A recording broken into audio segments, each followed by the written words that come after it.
Chapter 758. A smile appeared on the corner of Tan Xiu's mouth as he hung up the phone.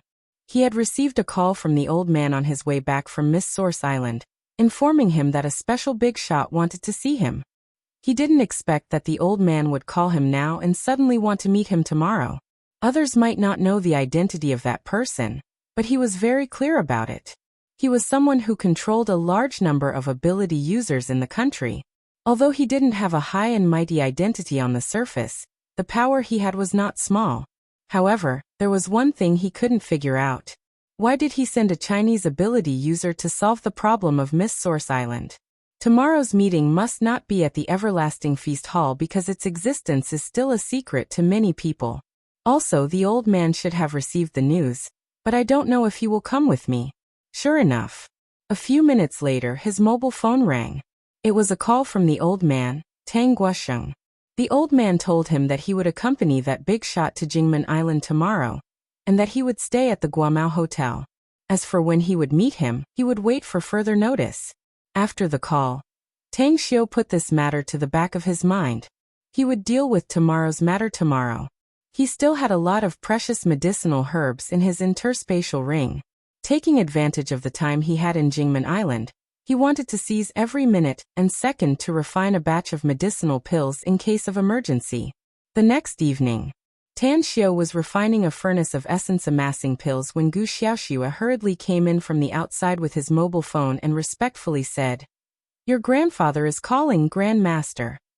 Tan Xiu slightly furrowed his brows and said, "I'm at a critical moment in my alchemy, so it's not convenient for me to be distracted for the time being. Tell him to wait for me for 2 or 3 hours. I'll call him back after I'm done with my work." Understood. Gu Xiaoxue replied and turned to walk outside. Jingmen Island. Inside the presidential suite of the World Trade Hotel, Tang Guosheng hung up the phone with an embarrassed expression. He looked at Duan Mulin, who was still in high spirits and had a ruddy complexion. He forced a smile and said, "That little bastard's wings have hardened. He doesn't even want to pick up my call in time. His grand disciple just told me that he's at a critical moment in refining a furnace of medicinal pills. I'm afraid it will take him 2 or 3 hours to finish." Alchemy. Duan Mulin's spirit was shaken, and he said without hesitation, "Refining pills is an important matter. Naturally, I can't easily disturb you. Let's just wait." Tang Guosheng looked puzzled and asked, "I really don't get it. Why did you come all the way to Jingmen Island? If you want to see him, tell him to go to the imperial capital."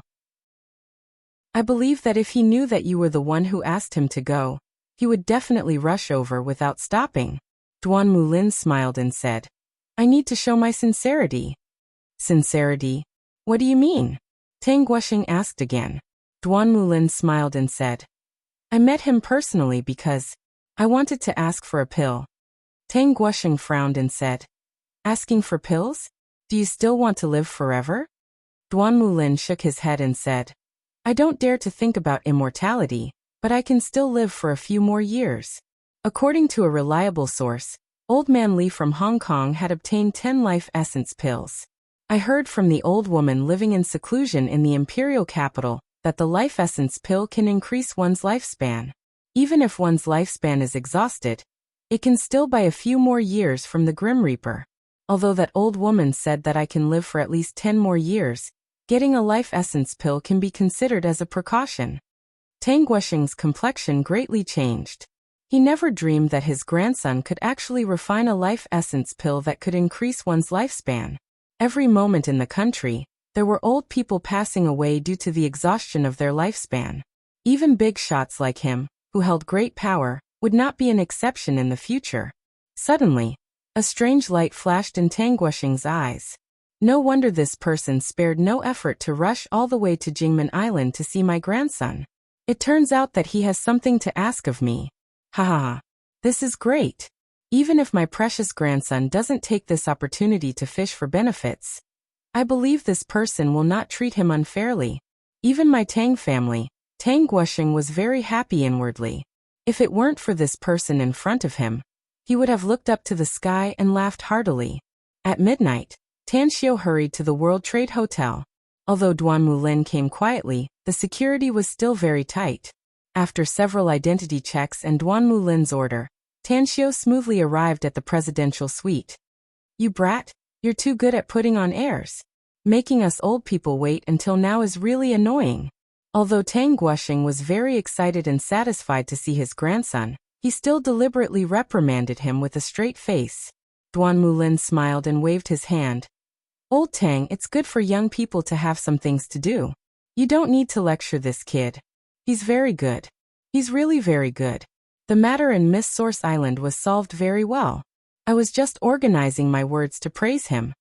A smile appeared on Tang Guosheng's face as he pointed to Duan Mulin and said, "This is Duan Mulin. You can call him Grandpa Duanmu." Tanxiu looked at Duan Mulin and smilingly said, "Tanxiu is flattered that you came to Jingmen Island from thousands of miles away. There are only a few people in the country who deserve my respect, but you're definitely one of them." Duan Mulin smiled and said, "Not bad. I just found another good point of yours. You know how to flatter." Tanxiu couldn't help laughing. He didn't have any restraint in front of Duan Mulin. However, he was, after all, a big shot nowadays, so Tanxiu didn't want to be too casual. He humbly said a few words and then asked, "You didn't come to Jingmen Island just to praise me, did you? Is there something else?"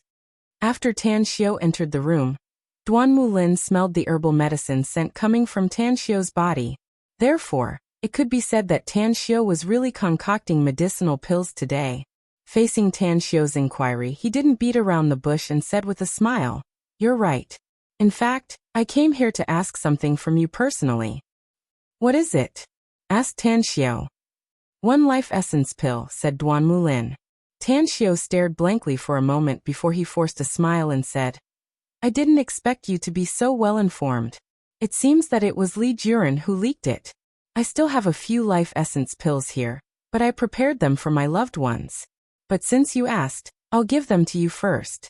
After all, you've been working hard for the country." After saying that, Tanxiu put his hand into his pocket and took out a jade bottle from his interspatial ring. He handed it to Duan Mulin and continued, "This is the life essence pill. Taking one can increase your lifespan by 3 to 5 years." Duan Mulin was shocked inwardly. He took the jade bottle with both hands and looked at it for a long time. Then he said with satisfaction, "Everyone wants to live a few more years.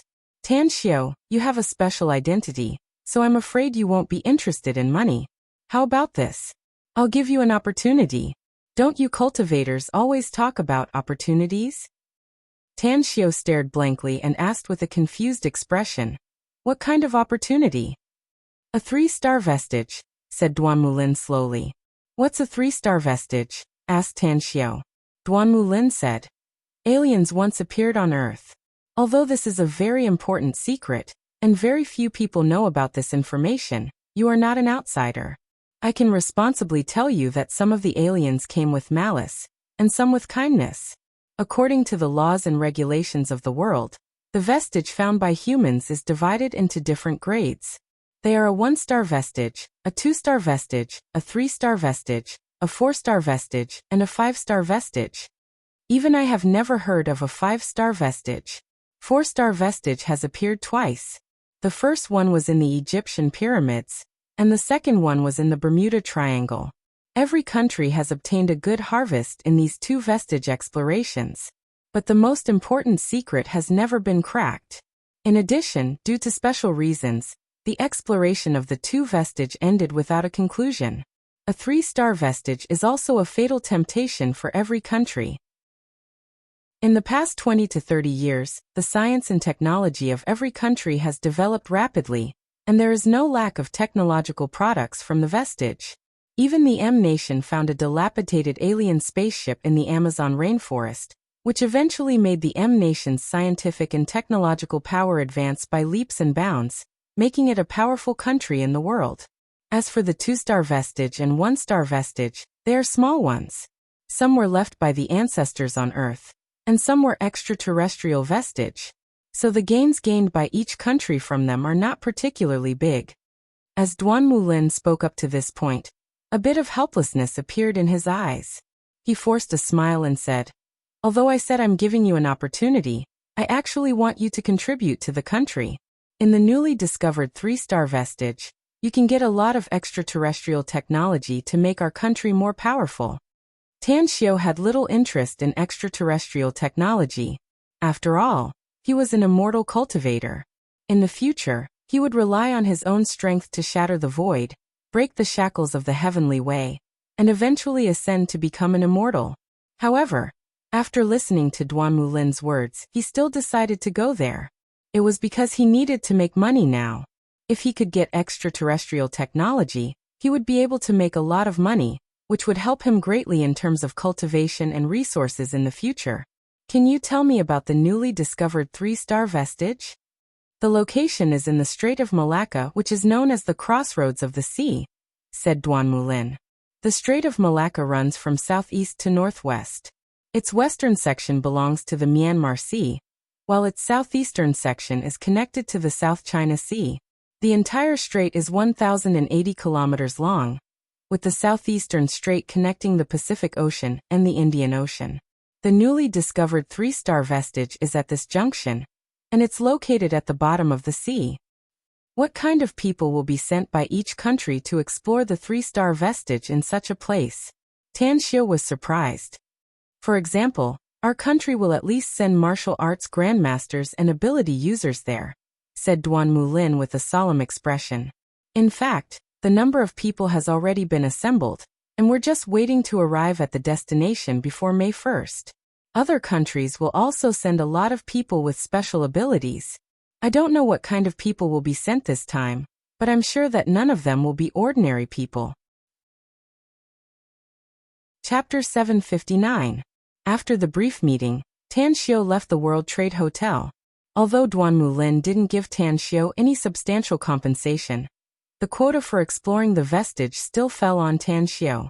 There was still more than half a month before May 1st, so Tan Xiu wasn't in a hurry. He had almost solved the matter in Jingmen Island, except for staying a few more days to accompany Gu Yan, before he decided to return to Shanghai. In the night, the wide road was brightly illuminated by the street lights on both sides as 2 cars headed toward the Everlasting Feast Hall, one in front and one at the back. Sitting in the back seat of the car in front, Tan Xiu wore a smile on his handsome face as he recalled the scene of his meeting with Duan Mulin, and felt very satisfied. In the next few years, as long as Duan Mulin and the ability users under his control didn't find trouble with him, the Tang family would be able to sit back and relax, and he wouldn't have to be afraid of doing things. Before going to Miss Source Island, Tan Xiu clearly remembered the promise made by that person, so he hadn't taken back the Green Book until now. Act first and report later, the power to kill. Tan Xiu's eyes swept outside the window. Although it was already late at night, there were still some cars passing by. Enjoying the tranquility inside the car, Tan Xiu finally felt a trace of tiredness after being busy for the past few days, causing him to fall asleep. Ring, ring, ring. After an unknown period of time, his cell phone suddenly rang. When Tan Xiu woke up from his sleep, he found that the car had returned to the Everlasting Feast Hall and was parked in the parking lot. He sat motionless in the driver's seat, while Jin Shi and the others were scattered around without disturbing him. How long have I slept? Asked Tan Xiu while taking out his cell phone. Mo Ao turned his head and said, 4 hours. It's already 4:30 in the morning. I saw that you were sleeping soundly, so I took the liberty to not wake you up. Tan Xiu let out a faint smile and looked at the caller ID. After finding that it was Shuiyu, he immediately answered and said, Shuiyu, you didn't rest?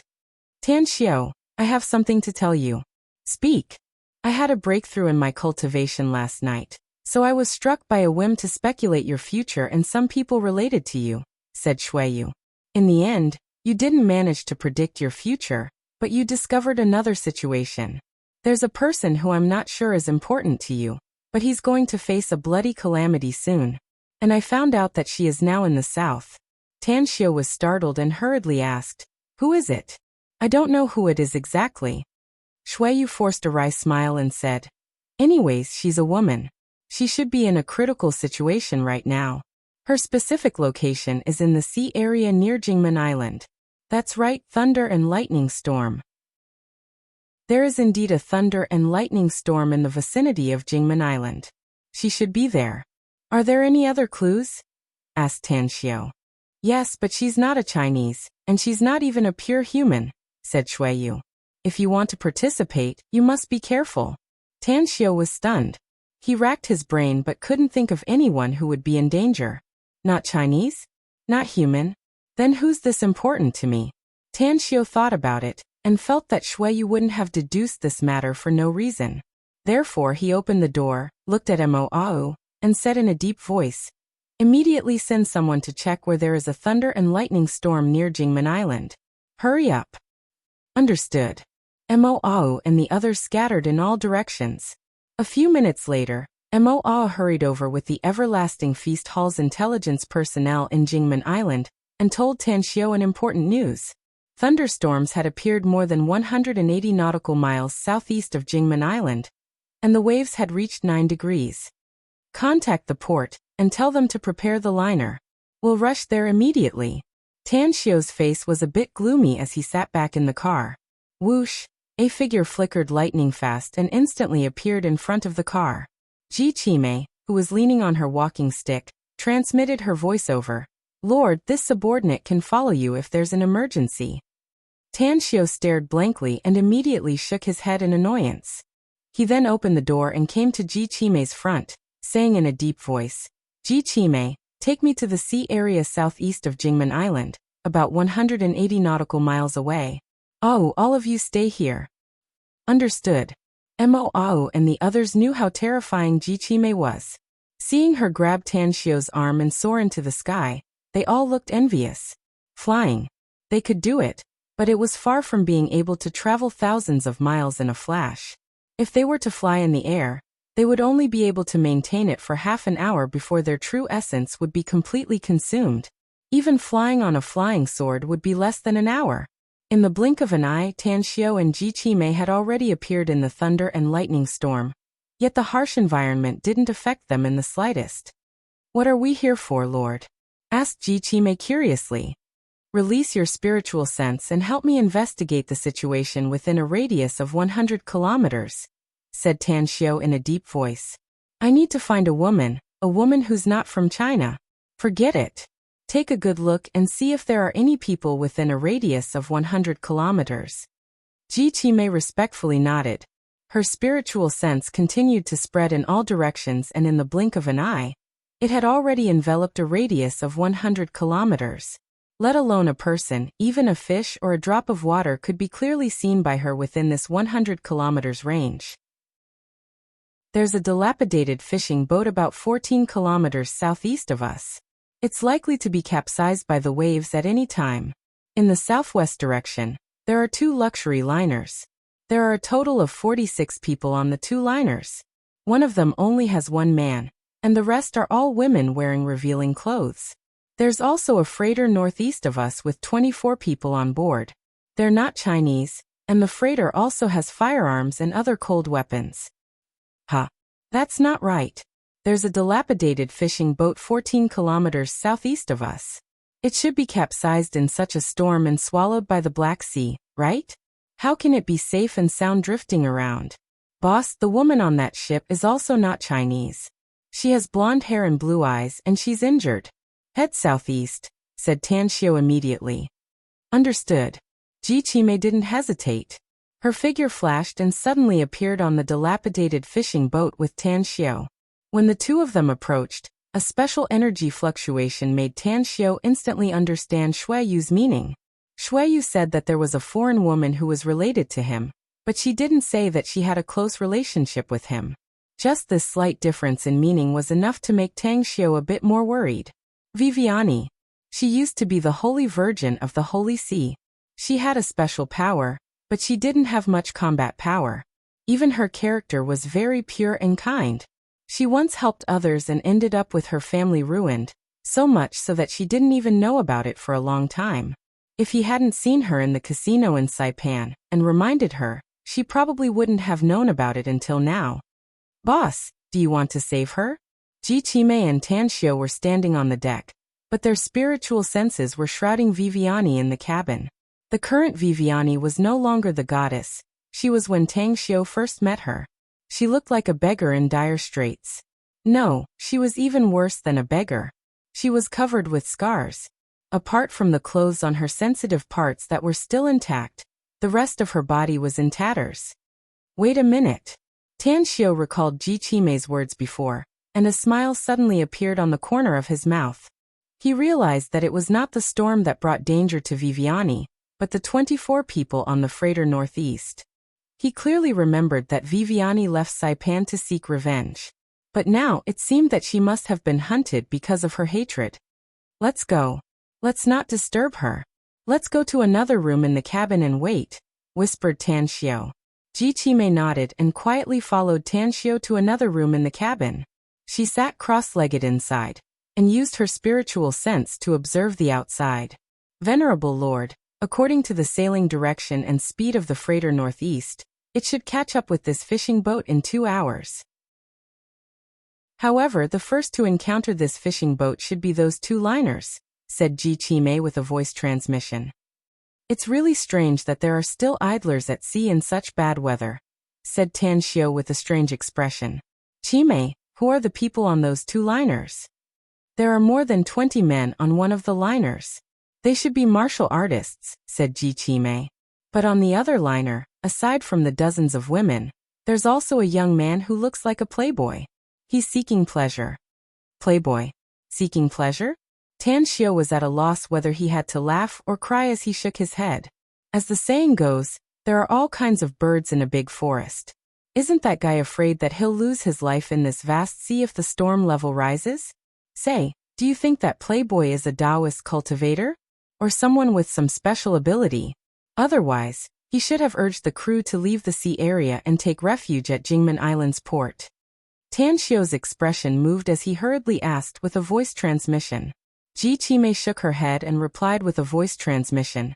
He shouldn't be a cultivator, nor does he have any special ability. According to my observation, he should be a martial artist. According to the martial artist classification on Earth, he should be a martial arts grandmaster. A young martial arts grandmaster? Tan Xiao squinted his eyes and searched his mind for this kind of person he was familiar with, but he couldn't find any. Immediately after, he didn't want to think about it anymore and quietly waited. Time fleeted by. In the blink of an eye, half an hour had passed. As the fishing boat and the 2 liners got closer and closer, the sturdy man on one of the liners finally discovered the existence of the dilapidated fishing boat. Informed the boss that we've encountered a fishing boat. On the deck of the liner, a burly man wearing a raincoat and holding a pair of binoculars ordered several people behind him. Understood. One of them replied and immediately returned to the cabin. Chapter 760. Lightning flashed and thunder rumbled. Heavy rain poured down, and the sea breeze set off huge waves. Despite the terrible weather, the 2 liners were still sailing slowly. Inside the luxuriously decorated cabin of the Seagull liner, Wang Rui was surrounded by a group of sexy girls in revealing clothes. At this moment, he hugged them left and right, and from time to time, he also accepted the kisses of these beauties. Glasses of champagne exuded a blurred halo under the illumination of the colorful lights, while the plates of fruits were crystal clear, sweet to everyone's taste buds. Ding ding ding, the walkie-talkie in the cabin suddenly rang. Wang Rui raised his brows and waved to the girl in a swimsuit beside him. The girl immediately took the walkie-talkie and turned it on. What's up? A deep and low voice came from the walkie-talkie. We found a fishing boat nearby, boss. It's very strange. Strange? Wang Rui was surprised. How strange? The voice came from the walkie-talkie again. That fishing boat is very small and can only accommodate a dozen people at most. It's at least 3 times smaller than our liner. The wind and waves on the sea are very strong, and the weather is very bad. Even a passenger ship like ours can encounter problems when sailing on the sea, but that fishing boat is safe and sound. When it doesn't start sailing, it still floats on the sea. Wang Rui pushed the girl aside, stood up and said, I'm coming out to have a look. He put on his clothes and took a raincoat from the girl. After coming out of the cabin, he went straight to the deck. As the other liner approached, a burly man dashed forward and instantly leaped more than 10 meters away and landed beside Wang Rui. Look, boss. It's that fishing boat. I've observed it. There seems to be no one on it except for a few faint lights, said the burly man as he handed over a pair of binoculars. Wang Rui looked through the binoculars for a few minutes and finally nodded. There's indeed a problem. Let's go there and have a look. Hopefully, we can encounter something fun. 6 or 7 minutes later, the two liners were only tens of meters away from the fishing boat. 4 middle-aged men used their hooks to shoot out ropes and 2 of them successfully hooked the fishing boat. The fishing boat gradually approached the liner under the pull of the ropes. Bang! Suddenly, a gunshot was heard. Viviani walked out of the cabin with a pistol in her hand. Her hair was disheveled and her clothes were ragged. Her muzzle was pointed at the sky, but her murderous aura dispersed toward Wang Rui and the others on the liner. Wang Rui's expression changed. The burly man instantly stood in front of him. He took a deep breath and looked at Viviani under the bright daylight as lightning streaked across the sky. 10 seconds later, he gently pushed away the burly man in front of him, stood on the deck and shouted, "Hey, who are you? Aren't you afraid that the fishing boat will capsize in such a big storm?" Viviani had already sunk into despair. She was riddled with scars and exhausted. Even the energy within her body had been completely consumed. For more than half a month, she had been on the run. Even when she took the opportunity to rest and recover, it was still not as fast as the consumption. Encountering a storm, she used her own ability to control the fishing boat and barely drifted in the waves. And now was the moment when she was at the end of her strength. "Who are you people?" Viviani's voice was a bit hoarse. The wound on the left side of her neck had affected her normal pronunciation. It was the result of her damaged vocal cords. "We're Chinese and they're my men," said Wang Rui aloud. "We thought the weather was good, so we came to the sea to play. We didn't expect to encounter a storm, so we're about to return to Jingmen Island. Are you in trouble, mess?" Viviani took a deep breath. Though she really wanted to get help, she was well aware of the crisis she was facing. Based on her experience in the past half a month, she could infer that her enemies must be in the vicinity of this sea area. If she were to get help from them, it would very likely bring disaster to them.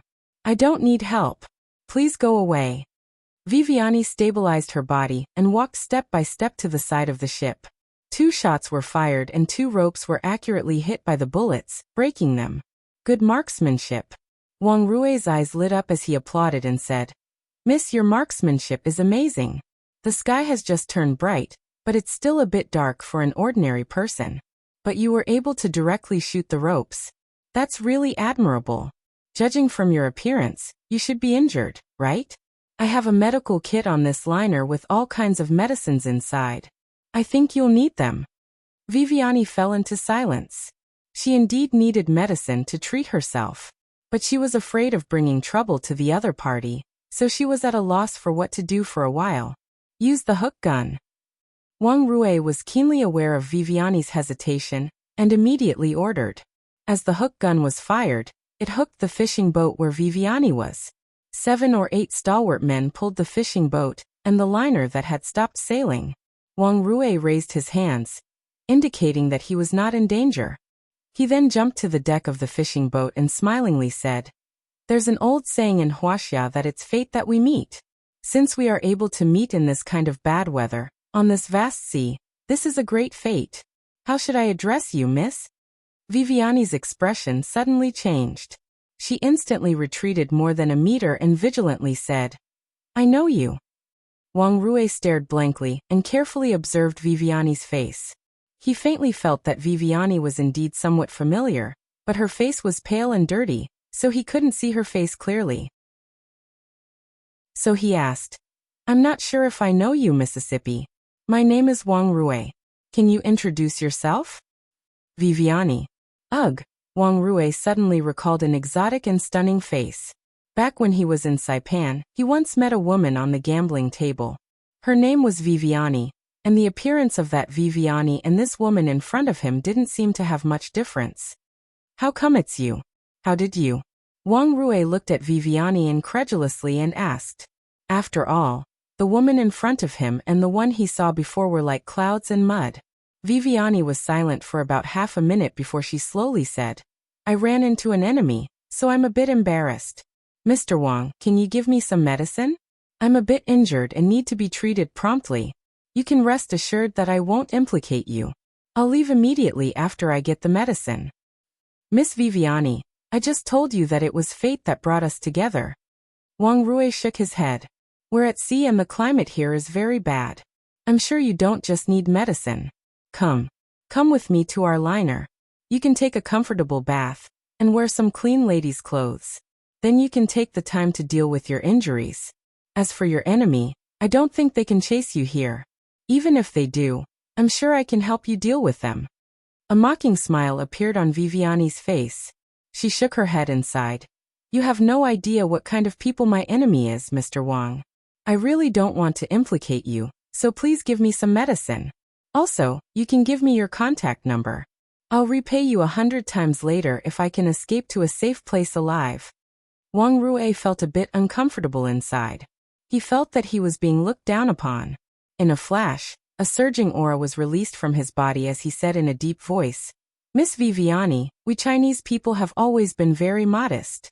There's an old saying that goes, if you don't have a diamond, don't do porcelain work. Since I dare to tell you that I can guarantee your safety, you don't need to worry about implicating us. Viviani wanted to say something more, but Wang Rui had already strode toward her. He maintained his gentlemanly demeanor and gestured for her to enter. Fearing that Viviani would continue to refuse, he said with all seriousness, I don't think the noble and holy Miss Viviani will refuse someone's kindness in a time of crisis. Viviani forced a smile inwardly. Thinking that her enemies might not be able to catch up with her in a short time, she finally chose to believe Wang Rui. After boarding one of the liners, her sharp eyes swept over more than 20 stalwart men before they finally entered the cabin. Viviani didn't expect that she would see such an unbearable scene. More than a dozen women in the cabin were exposed one by one. After Wang Rui entered the cabin, they swarmed around him like flies, showing off their coquettishness and flattering Wang Rui. Wang Rui let out an indifferent smile and slapped the buttocks of a blonde woman. Then he said with a smile, Go find a new set of clean clothes. I think Miss Viviani will need them. Also, take her to wipe her body and treat her wounds. Then take her to wear the new clothes. All right. The blonde woman was a bit reluctant, but she still managed to deal with it. After she took Viviani to another cabin, the previous stalwart man came to Wang Rui's front and reported in a low voice, I've checked. There's no one else in that fishing boat except for that woman. We found traces of fighting in that fishing boat, but there's nothing special about it. Wang Rui nodded and said, Be vigilant. Since Viviani is worried about implicating us, it means that her crisis has not been resolved yet. Maybe some people will come here and have some unpleasant encounters with us. Half an hour later, Viviani's wounds were treated. She also wiped her body and changed into clean clothes. When she reappeared in front of Wang Rui, despite being accustomed to seeing beauties, Wang Rui was still impressed by Viviani's beauty. He sighed from the bottom of his heart and said, Miss Viviani is so beautiful, just like when we first met in Saipan. It's really a small world. I didn't expect that we would meet again here, and under such circumstances. Viviani slightly nodded and said, Thank you, Mr. Wang. I'll keep today's kindness in my heart. But I can't stay here for long. If there's nothing else, I'll take my leave first. Chapter 761. Viviani was not a kind-hearted person, especially in recent times. It could be said that her hands were stained with blood, but sometimes after the slaughter, she would be shocked by the tragic scene after the battle, and she would be scared to the point of being drenched in cold sweat even in her sleep. She used to be a saintess in the hearts of countless people. She used to be worshipped by countless people. After learning the pure kindness education of the God of Light, her whole heart was purified, and her nature was definitely good. Therefore, she didn't want to accept Wang Rui's good intentions. She didn't want to implicate innocent people, even if Wang Rui was not an ordinary person. My enemies are more powerful than you can imagine. I'm guessing that they should be nearby, so I can't implicate you. I'm already very grateful to you for these medicines. After saying that, Viviani turned around and was about to leave. Wang Rui strode forward to block in front of Viviani. With a firm and overbearing tone, he said in a deep voice, I might have let you leave if you weren't injured. But with your current condition, I'm afraid you'll die once you encounter those enemies. Your enemies may be very powerful, but we're not vegetarians. I'm very bored right now, so I'm more than willing to have some fun. Of course, we can leave here immediately if you don't feel at ease. I'll take you to Jingmen Island to take shelter. Viviani's heart was moved. She was very willing to hide in Jingmen Island, because she remembered someone who might be able to help her. Are we going to Jingmen Island now? After pondering for a moment, Viviani asked with a bit of expectation in her eyes. No problem. We can go now. Wang Rui nodded. Wang Rui's men took off the hook gun's rope and abandoned the fishing boat in the vast sea. The two liners braved the wind and waves as they sailed toward Jingmen Island. Although the wind and waves were getting stronger, it didn't cause much damage to the two liners. A glass of red wine was placed in front of Viviani by Wang Rui. He then sat back on the soft sofa and let the girls around him surround him. However, the current Wang Rui didn't have the same playful feeling he had before. Compared to Viviani, the women around him were simply inferior. Be it in appearance or temperament, they were like the clouds and mud. F Country's Bordeaux red wine, brewed by the Top Red Wine Villa, has been preserved for 22 years. Be it the color or the taste, they were definitely top-notch. Have a taste. This red wine has a good effect on women's beauty. Wang Rui said with a smile. Thank you. Viviani did not pick up the glass of red wine, nor did she taste any of the fruits and pastries on the table. She was somewhat vigilant about encountering Wang Rui at sea. After all, the climate here was too harsh, and it was very abnormal for Wang Rui to seek pleasure here. At the bow of the liner, the burly man stood straight like a javelin, his cold eyes looking at the surrounding sea. As the sky grew brighter and brighter, it was already daytime. However, what made him a little nervous was that not only did the wind and waves not weaken, they became even stronger. Even the scene of lightning and thunder showed signs of strengthening. Suddenly his expression changed slightly, and his cold eyes focused. After locking his gaze on the black dot on the distant sea, he immediately grabbed his binoculars and looked in that direction. Cargo ship. The burly man recalled what Viviani had said to Wang Rui before and immediately became vigilant. He beckoned a middle-aged man and gave him the binoculars. After giving him some instructions, he hurriedly entered the cabin. After Viviani came to Wang Rui's liner, he and the other two guards did not return to the other liner. Although Wang Rui was very strong, he was still a bit worried. Boss, there seems to be some trouble. Wang Rui raised his brows and asked, What trouble? Is the storm more violent than before? Or are Miss Viviani's enemies chasing us? There's a medium-sized cargo ship a few nautical miles away from us, said the burly man. I've observed it with my binoculars. Some people on that cargo ship are armed with guns, even heavy machine guns with heavy firepower. When I discovered them, they should have discovered us in advance, and according to my observation, that medium-sized cargo ship is sailing in the direction of us. Wang Rui turned to look at Viviani and asked, Can you tell me the origin of your enemies in advance? Don't misunderstand me.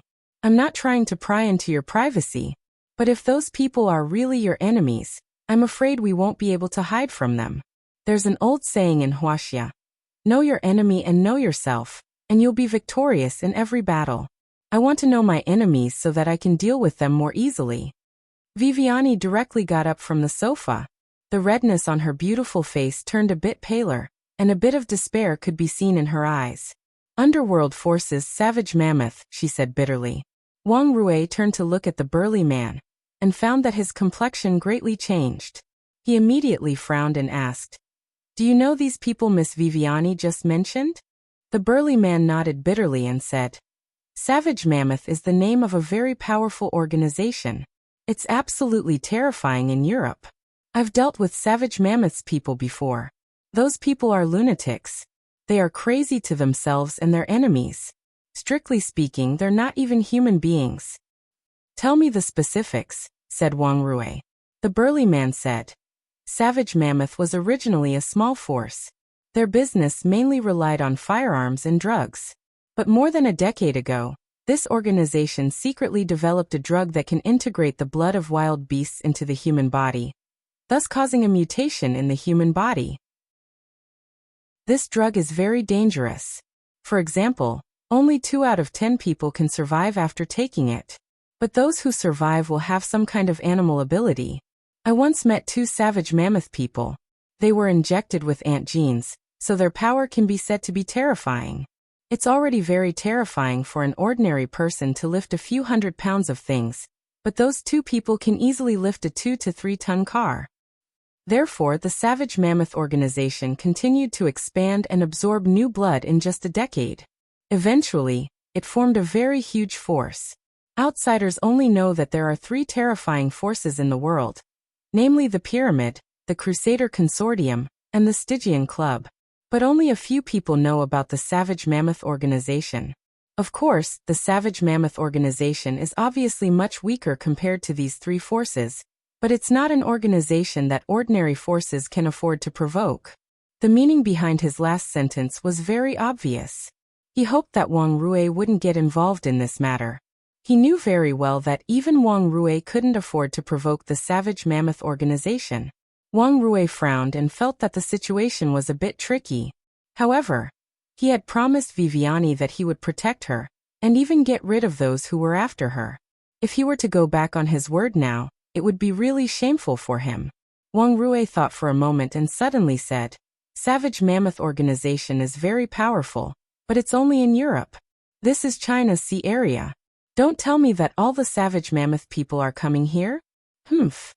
It won't be a big problem as long as we don't have to face the entire Savage Mammoth organization for the time being.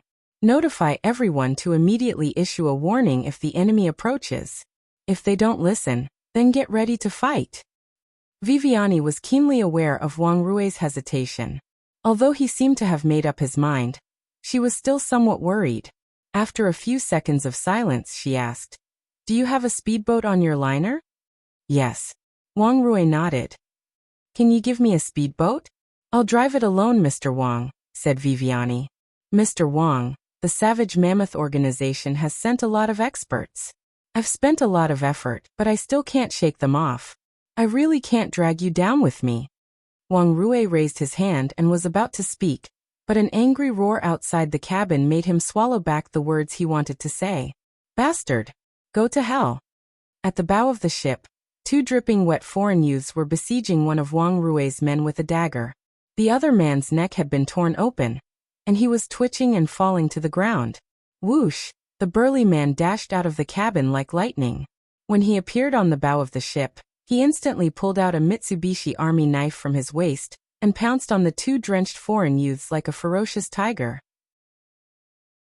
His speed was very fast and his strength was very powerful. At least, he had reached the level of a martial arts grandmaster. In just 2 breaths, the Mitsubishi Army knife in his hand had pierced the back of one of the foreign youths. Retreat! The injured foreign youth shouted in YDL language. In a flash, the 2 of them jumped into the sea below without hesitation. The burly man and another middle-aged man stood on the side of the ship, watching the 2 foreign youths disappear in the sea. Killing intent was faintly discernible in their eyes. After Wang Rui arrived, he immediately checked the man who fell to the ground, only to find that the man's twitching had weakened, and he gradually stopped breathing. Savage Mammoth, damn it! Wang Rui got up and tightly clenched his fists. He was now sure that even if Viviani was not here, the Savage Mammoth organization's people wouldn't have any good intentions. After all, they brazenly sent people to attack Viviani before they could figure out that she was on their ship. Viviani quietly came behind Wang Rui.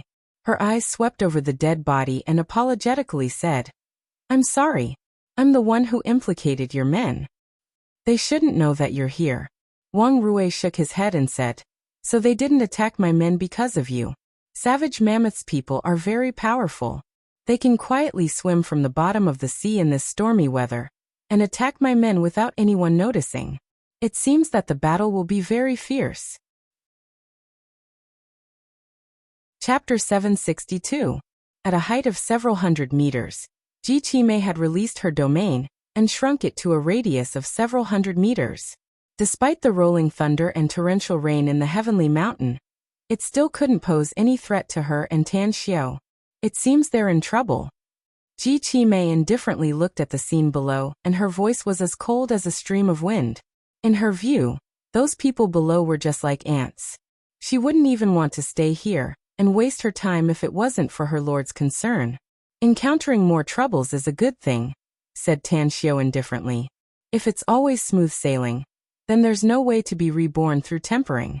You're from the immortal world, so you should have heard the story of the pure young immortal, right? He grew up under the wings of a goshawk and has never encountered any wind or waves. Even with countless resources and supreme immortal records, he has even reached the perfected golden immortal level. But the result? He was killed by a newcomer who just ascended to the immortal world not long ago, and eventually became the laughingstock of hundreds of millions of immortals in the immortal world. Ji Qimei nodded in agreement and said, "You're right.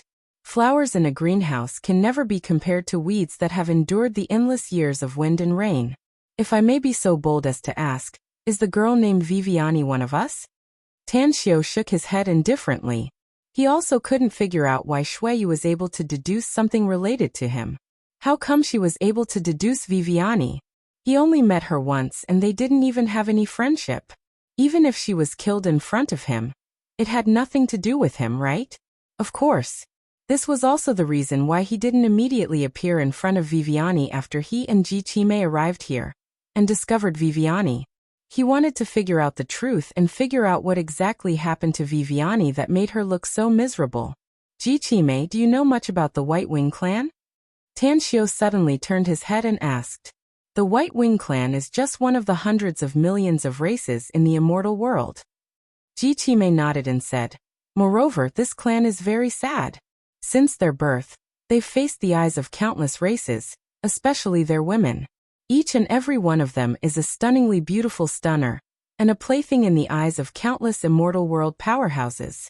The cultivation system of this clan is incomplete, and it's even more difficult for them to practice ordinary martial arts in the immortal world. Even after tens of thousands of years, no one from the White Wing clan has a very strong power. Tan Xiao nodded. I suspect that Viviani has the bloodline of the White Wing clan. However, I don't understand why someone with the White Wings clan's bloodline would appear on Earth. Ji Qimei was startled and then said in surprise, I just recalled a rumor. Although the White Wings clan had never produced a powerful immortal, they did have a highly intelligent clansman. Her name was Boromyvian. She had once proposed a theory within her race. Descending to a lower realm and merging her bloodline with a mortal's body would allow her to have both the bloodline of the human race and the White Wings clan. If Viviani really has the bloodline of the White Wing clan, it's very likely that she's the product of this conclusion. Isn't this too absurd? Tan Xiao frowned. If an immortal wants to descend to an ordinary plane, even if it's a low-level plane, it's not allowed. Unless their strength breaks through to the perfected golden immortal stage, it's very difficult for them to descend. Immortals who have reached the perfected golden immortal stage are already very powerful. It shouldn't be difficult for them to shelter a weak race. I don't know about this. Ji Qimei shook her head. Tan Xiao shook his head and shook off the confusion in his mind. His eyes then landed on the ships below, on the bow of the liner. Viviani didn't relax because of Wang Rui's stubbornness. Instead, it made her more worried. She didn't want to confront the savage mammoths people head-on because she was perfectly aware that fighting them head-on was tantamount to striking a stone with an egg. She wanted Wang Rui to leave with his people, while she only needed a speedboat to escape in time. But the Wang Rui before her was too arrogant and stubborn. The distance between the liner and the cargo ship kept getting closer. At this moment, Wang Rui and Viviani could clearly see dozens of fully armed men and women on the cargo ship. They even saw a silver-haired old man standing proudly with his hands behind his back on the bow of the cargo ship. We're in trouble. The burly man standing next to Wang Rui had a clear look at the silver-haired old man's appearance. His heart thumped and a chill emerged inside him. What kind of trouble? Asked Wang Rui with a frown. We're in big trouble, boss, said the burly man bitterly. That old geezer is a very powerful figure in the savage mammoth. He's similar to the law enforcement hall master of our country's ancient gangs. Rumors say that he's very terrifying, but nobody has ever seen him in action because those who have seen him in action are all dead. Aside from the mysterious leader of the savage mammoth, this old geezer is probably the most terrifying one in this organization. Don't boost the momentum of others and belittle our own. Wang Rui coldly snorted. I've broken through to the martial arts grandmaster realm, and you're just a step away from reaching a higher level. Even if it's only the two of us, I'm sure we can exterminate them. Besides, don't forget that there's a non-human among the people who came with us this time. The burly man subconsciously glanced at the cabin of the other liner, and his tense mood eased a lot. He naturally knew who the non-human Wang Rui was talking about was. He was one of the top powerhouses in Qingqing Mountain. Quickly, the distance between the two liners and the cargo ship was less than 100 meters. As both sides stopped, the silver-haired old man standing on the bow of the cargo ship shouted in fluent English, I don't care who you are. Immediately give up resistance and accept our inspection. We're chasing an enemy, and anyone who dares to harbor our enemy is our enemy. Wang Rui was secretly startled by the silver-haired old man's loud voice, but he still calmed his mind and shouted, You savage mammoth people are quite arrogant. How dare you be so domineering in our country's turf? Aren't you afraid that you'll all die in this sea? The silver-haired old man burst into laughter and said, Arrogant? Domineering? I've always been like this. I can twist your heads and dig out your hearts if you don't accept it. Ha ha ha, don't make me say it again. Immediately give up resistance and squat at the bow with your hands on your heads. I can spare your lowly lives if I'm in a good mood.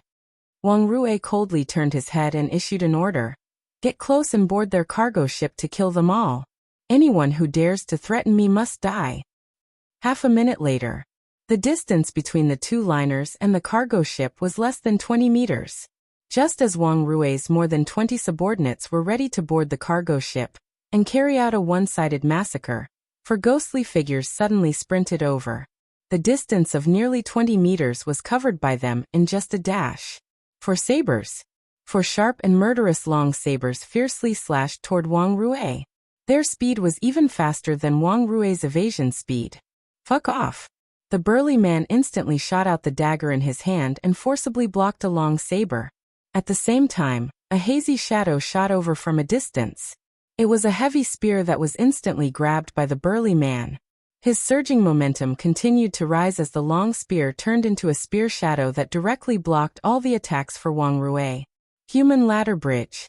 The silver-haired old man shouted in a deep voice at the bow of the cargo ship. Immediately, 12 men in black robes, whose foreheads were covered by the brim of their black hoods, leaped towards the liner. One of them rushed out while the other flew up and instantly stepped on his leg. The moment he was about to fall, the others sprinted again, and even used their corpses to provide leverage for the other party to continue sprinting. The artistic human ladder bridge had a very perfect leverage effect. The 12 men in black robes had already sprinted to the deck of the liner in just a few breaths. As their black robes exploded, sharp long sabers were drawn from their backs and frantically tangled with Wang Rui's men. Roar! Suddenly, a man with green eyes let out an inhuman roar.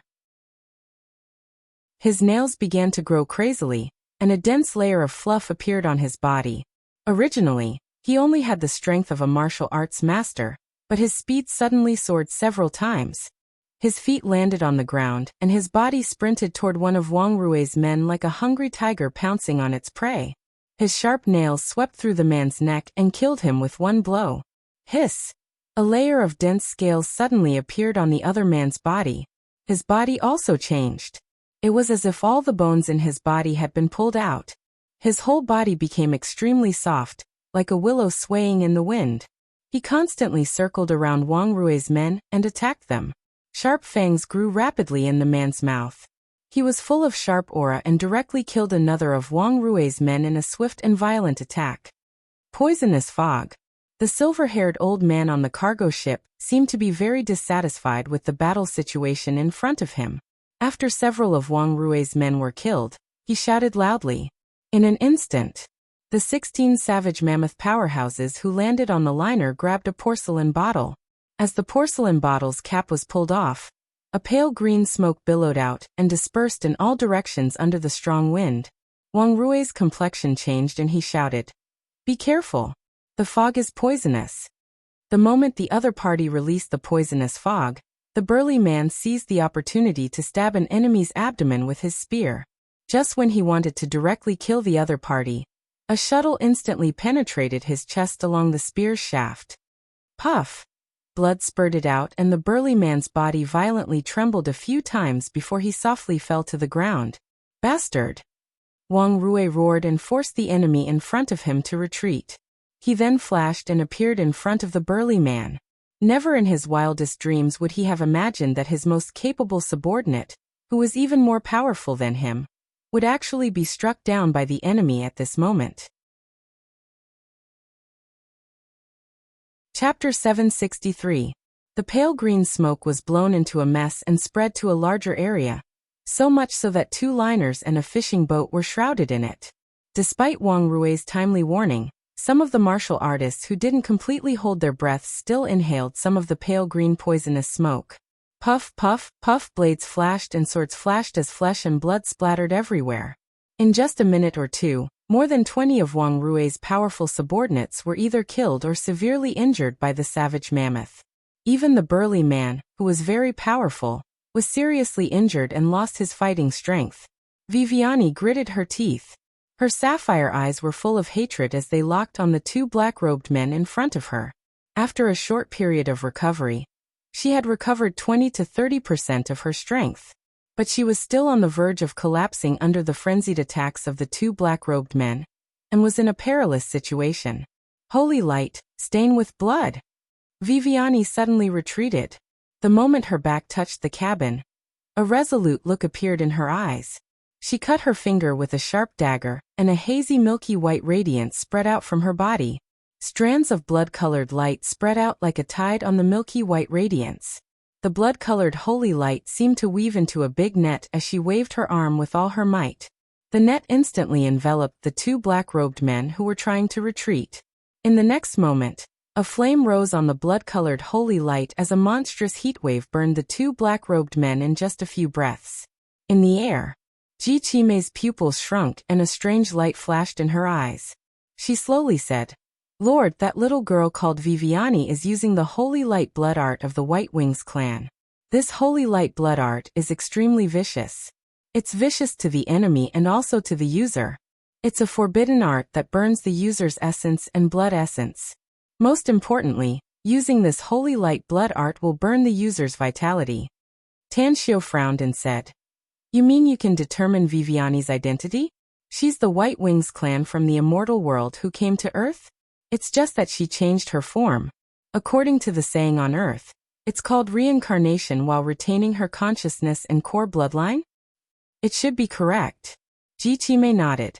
If the White Wing clan of the Immortal world wanted to descend in this way, they must be very powerful. At the very least, they must be at the Golden Immortal realm. As far as I know, the White Wings clan doesn't even have a perfected Golden Immortal, but they do have a small number of Golden Immortals. It seems that Viviani's predecessor should be an immortal who reached the Golden Immortal stage, Tan Xiu said with a smile.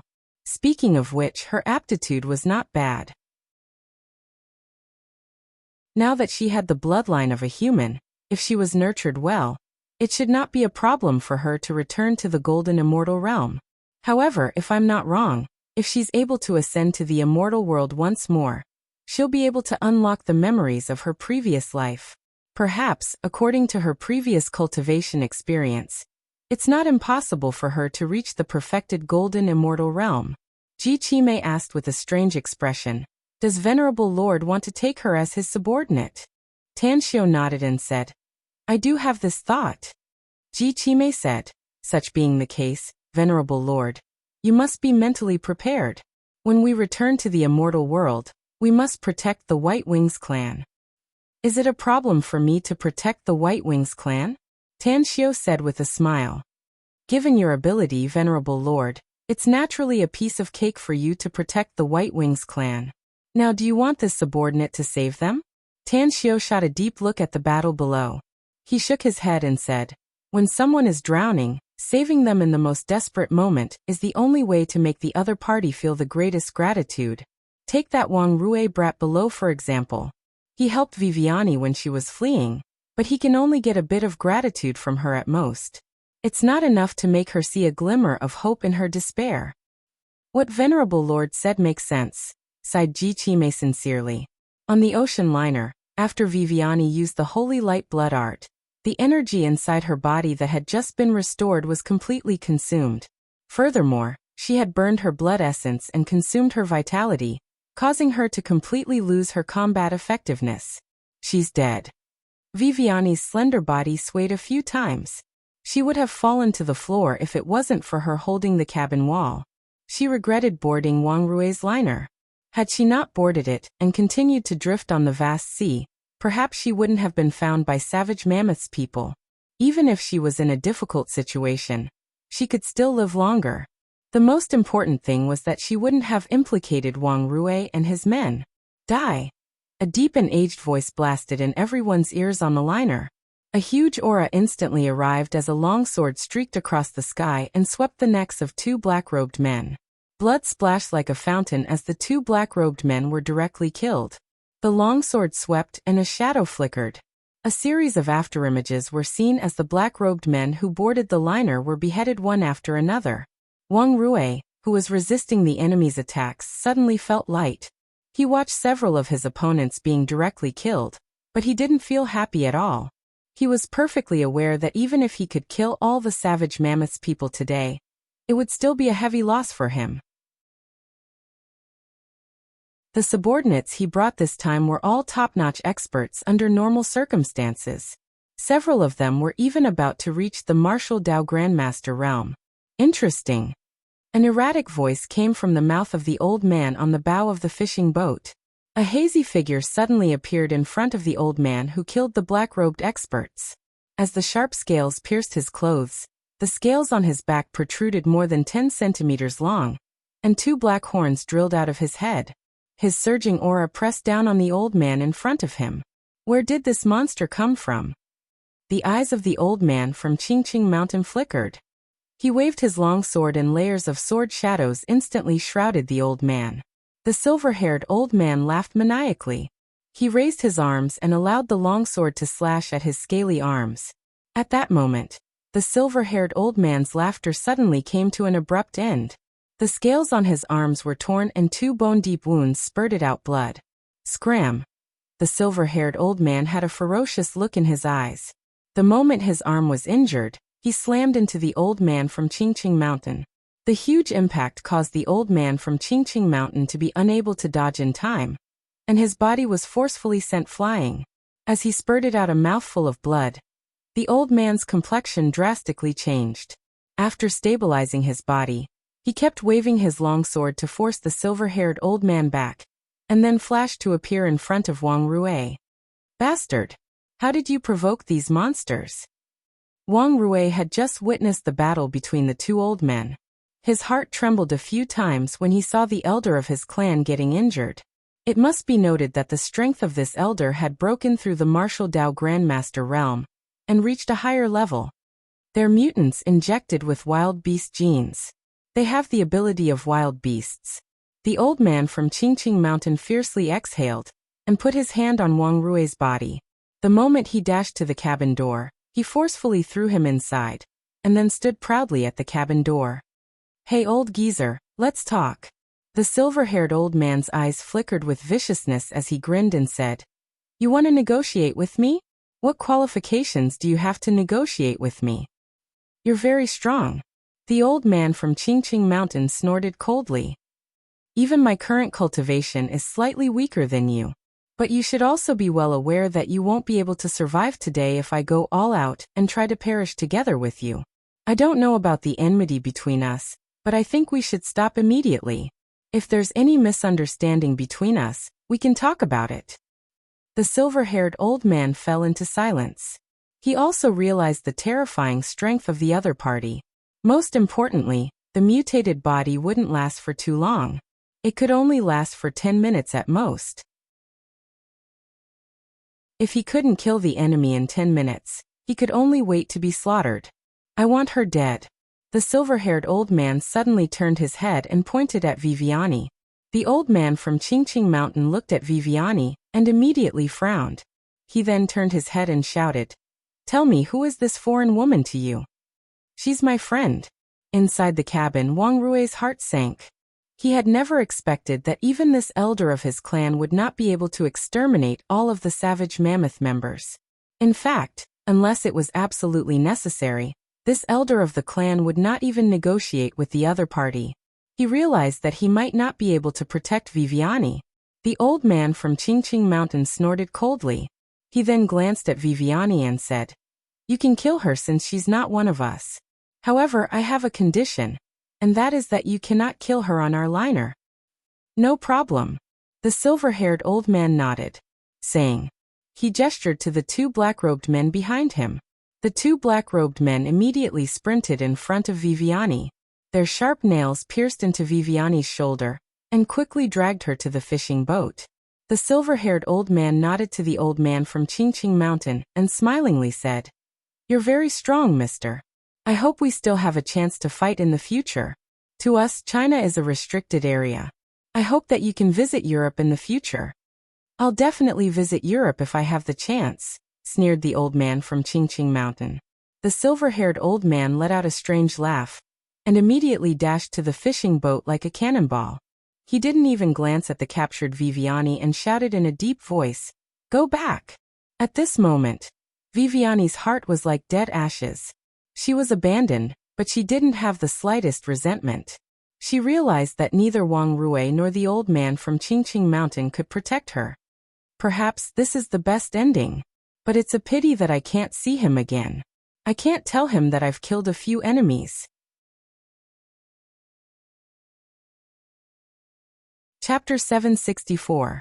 Viviani's heart was filled with despair, because she had no energy left in her body. The holy light blood art was a forbidden technique that could harm her. Not to mention other aspects, just the fact that she couldn't use her power for the next 3 days was enough. In such a situation where she didn't even have the strength to truss a chicken, let alone these experts from Savage Mammoth, even an ordinary person could easily kill her. After being abandoned on the deck of the cargo ship, Viviani saw Wang Rui, whose face was livid and full of hatred. He stood next to the Qingqing Mountain old man at the moment, and didn't speak for a long time. A sad but beautiful smile bloomed on Viviani's face. Her lips trembled as she mouthed, "Thank you." "Bastard." Wang Rui clenched his fists. This was the second time he felt powerless. The first time was when he was defeated by Tan Xiu's men in Saipan. A cold and indifferent expression could be seen on the Qingqing Mountain old man's face. He glanced at Wang Rui and lightly said, "I've seen your impulsiveness and immaturity since I came out with you this time. I'll definitely report this to your grandpa after we go back. As for how he punishes you, it's not up to me." Wang Rui suddenly turned his head with anger flashing in his eyes as he questioned in a deep voice, "You obviously could have saved her. Why did you give up? I told you she's my friend." "There's no such thing as an absolute friend in this world," the Qingqing Mountain old man sneered. "I can only choose self-preservation when it comes to protecting my friends. I can indeed kill that old geezer if I use my trump card, but I'll lose my reliance after using it. Hence, I have no obligation to help your friend who has nothing to do with me. It's enough as long as you don't die." Was it enough? Wang Rui's face was burning. He recalled the words he said before, and how he stopped Viviani from staying on the liner to rest. To put it bluntly, he was the one who harmed Viviani. Otherwise, she wouldn't have been caught by Savage Mammoth's men, and wouldn't have been captured if she had left directly. "I can't accept this," said Wang Rui hatefully. The old man from Qingqing Mountain sneered and said, "If you don't want to accept it, then put away your thoughts of eating, drinking, and having fun in the future. Just stay in seclusion and cultivate in the mountains. Although you are known as the most outstanding genius of our Qingqing Mountain in the past 100 years, if you continue to fool around like this, other young people will definitely surpass you, step on your head, and may even become the successor of our Qingqing Mountain in the future." If it was in the past, Wang Rui would definitely disdain the old man's words and think that he had done a very good job. After all, a martial Dao grandmaster who was less than 30 years old was definitely a first-class master. If he was given another 8 to 10 years, he was confident that he could break through the barrier of martial Dao grandmaster and reach a higher level. But now, his pride had been brutally shattered, and his arrogance had vanished into thin air. In fact, the cruel reality told him that even if he reached a higher level in the future, he still wouldn't be invincible. There were still many experts in this world. What's that? The expression of the old man from Qingqing Mountain suddenly changed, and he looked up at the cargo ship that was gradually disappearing. He could vaguely see that hundreds of meters above the cargo ship, bolts of lightning were faintly discernible, and a layer of light blue watery light was rippling in the air. Wang Rui followed his gaze and was stunned. His eyes were filled with shock. The lightning bolts quickly became clearer, and the pale blue watery light was like falling from the sky, constantly magnifying in his eyes. At this moment, the silver-haired old man on the cargo ship also noticed the abnormality in the sky. His expression turned incomparably solemn, and the scales that had yet to recede erected one by one, ready to fight. Boom! Tens of thousands of lightning bolts gradually formed as thick as an arm. These lightning bolts shuttled back and forth in the watery blue light curtain, sometimes merging and sometimes separating. The thunder in the sky became louder and more deafening. It was like the doomsday in this area, making people panic. Crack! A lightning bolt suddenly broke through the blue light curtain and struck down from a height of 100 to 200 meters, directly killing a black-robed man on the cargo ship. Watch out! Dutch. The silver-haired old man was horrified and cried out involuntarily. Although he shouted, his mind was as clear as a mirror. The lightning was too powerful and too fast. Even he was not sure if he could dodge it, let alone his men. Crack! Crack! Lightning bolts constantly broke free from the watery blue light curtain. These lightning bolts seemed to have eyes, and every time they struck down, they would accurately hit a member of Savage Mammoth. In just a dozen breaths, more than 30 experts of Savage Mammoth had died tragically in the lightning attack. What's going on? The silver-haired old man's heart was filled with fear. Had it not been for his poor swimming skills, he might have jumped into the sea to escape. This lightning bolt was too strange. It didn't strike anywhere else, and it didn't attack anything else, but his men. It was simply a targeted attack. However, no one answered his question. Out of his dozens of subordinates, only a dozen or so were still alive.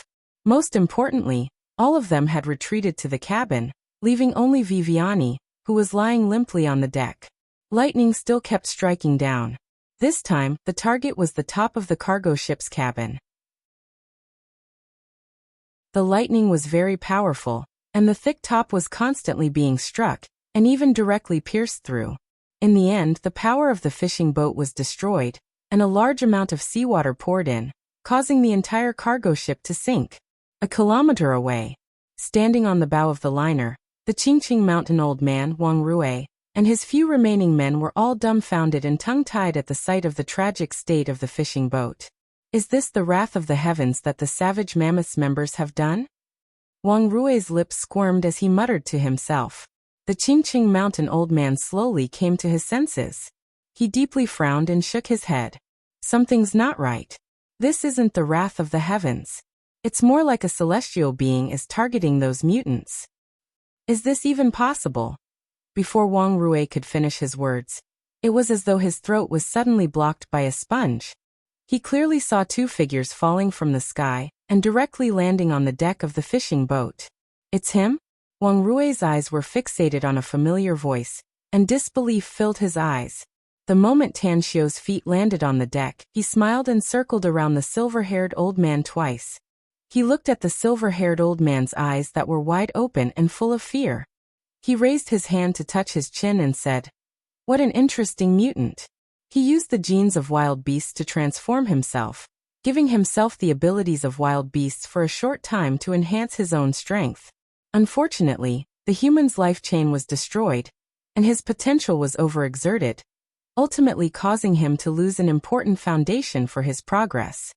The silver-haired old man wanted to move, but a terrifying mountain-like force directly imprisoned him. Even if he exerted all his strength, he still couldn't move. He couldn't even lift his little finger. He wanted to speak, but his mouth seemed to be sewn and his throat was blocked. He couldn't even utter a sound. Fear. It was like a viper trying to grab his heart, making him feel as though he had fallen into an ice cave. Tanshio shook his head. He turned around and walked toward Viviani, who was struggling to get up. He reached out to support her and squatted on the deck to let her lean on him. Then he lightly smiled and said, "I'm really curious. What did you do to deserve such an unscrupulous pursuit?" A trace of vitality finally appeared in Viviani's deathly gray eyes. She felt as though she was dreaming. She could feel Tanshio's hand supporting her, and looked at the face that had been popping up in her mind countless times recently.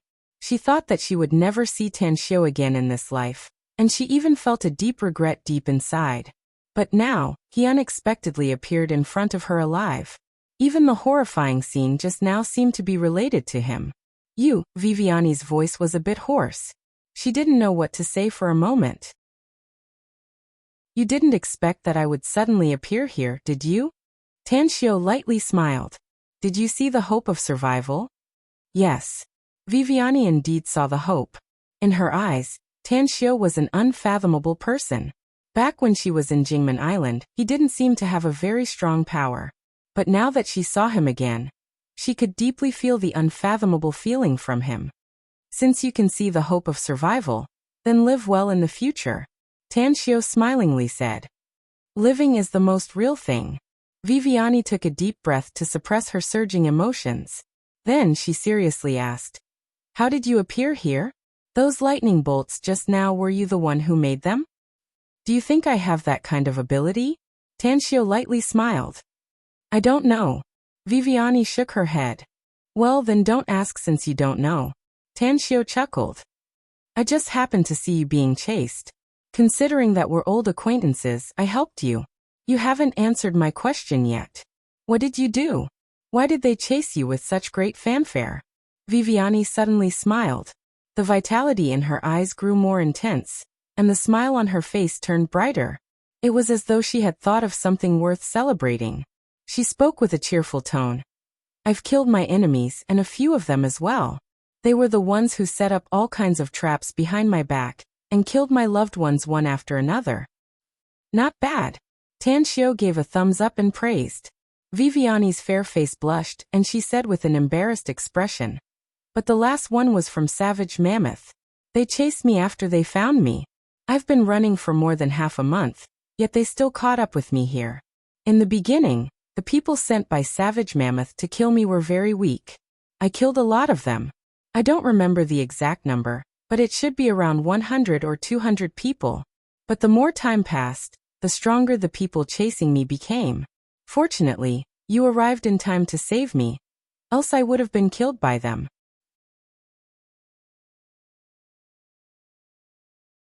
Chapter 765.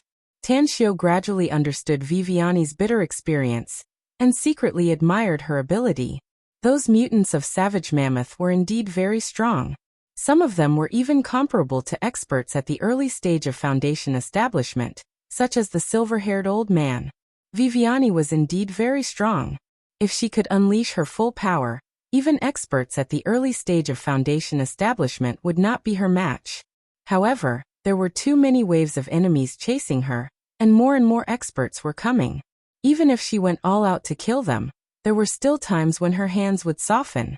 Even if she desperately tried to escape, she was still not as good as the Savage Mammoth's members. Tanshio smiled and gestured to Jichime. Jichime immediately snorted coldly. More than a dozen experts of Savage Mammoth who were hiding in the cabin seemed to have their necks pinched by an invisible big hand. Their feet kept flailing as they were dragged out of the cabin. The strange scene made Viviani's mouth gape wide open with disbelief written all over her face. Tanshio flipped his hand and took out a dagger. He stuffed it into Viviani's hand and smilingly said, "They're your enemies, so you'll be the one to take their lives." Viviani was stunned. She looked down at the dagger in her hand, and then at the Savage Mammoth's members, whose faces gradually turned red as though they were hanged. After hesitating for a moment, she gritted her teeth and struggled to stand up. Then, she walked toward those people step by step. Puff. The dagger stabbed one of them in the heart, and was quickly pulled out. Then she stabbed the others one by one. In just half a minute, more than a dozen savage mammoth members were killed by her. As she walked toward the silver-haired old man, she turned to look at Tan Xiao and asked, "Can I also kill him?"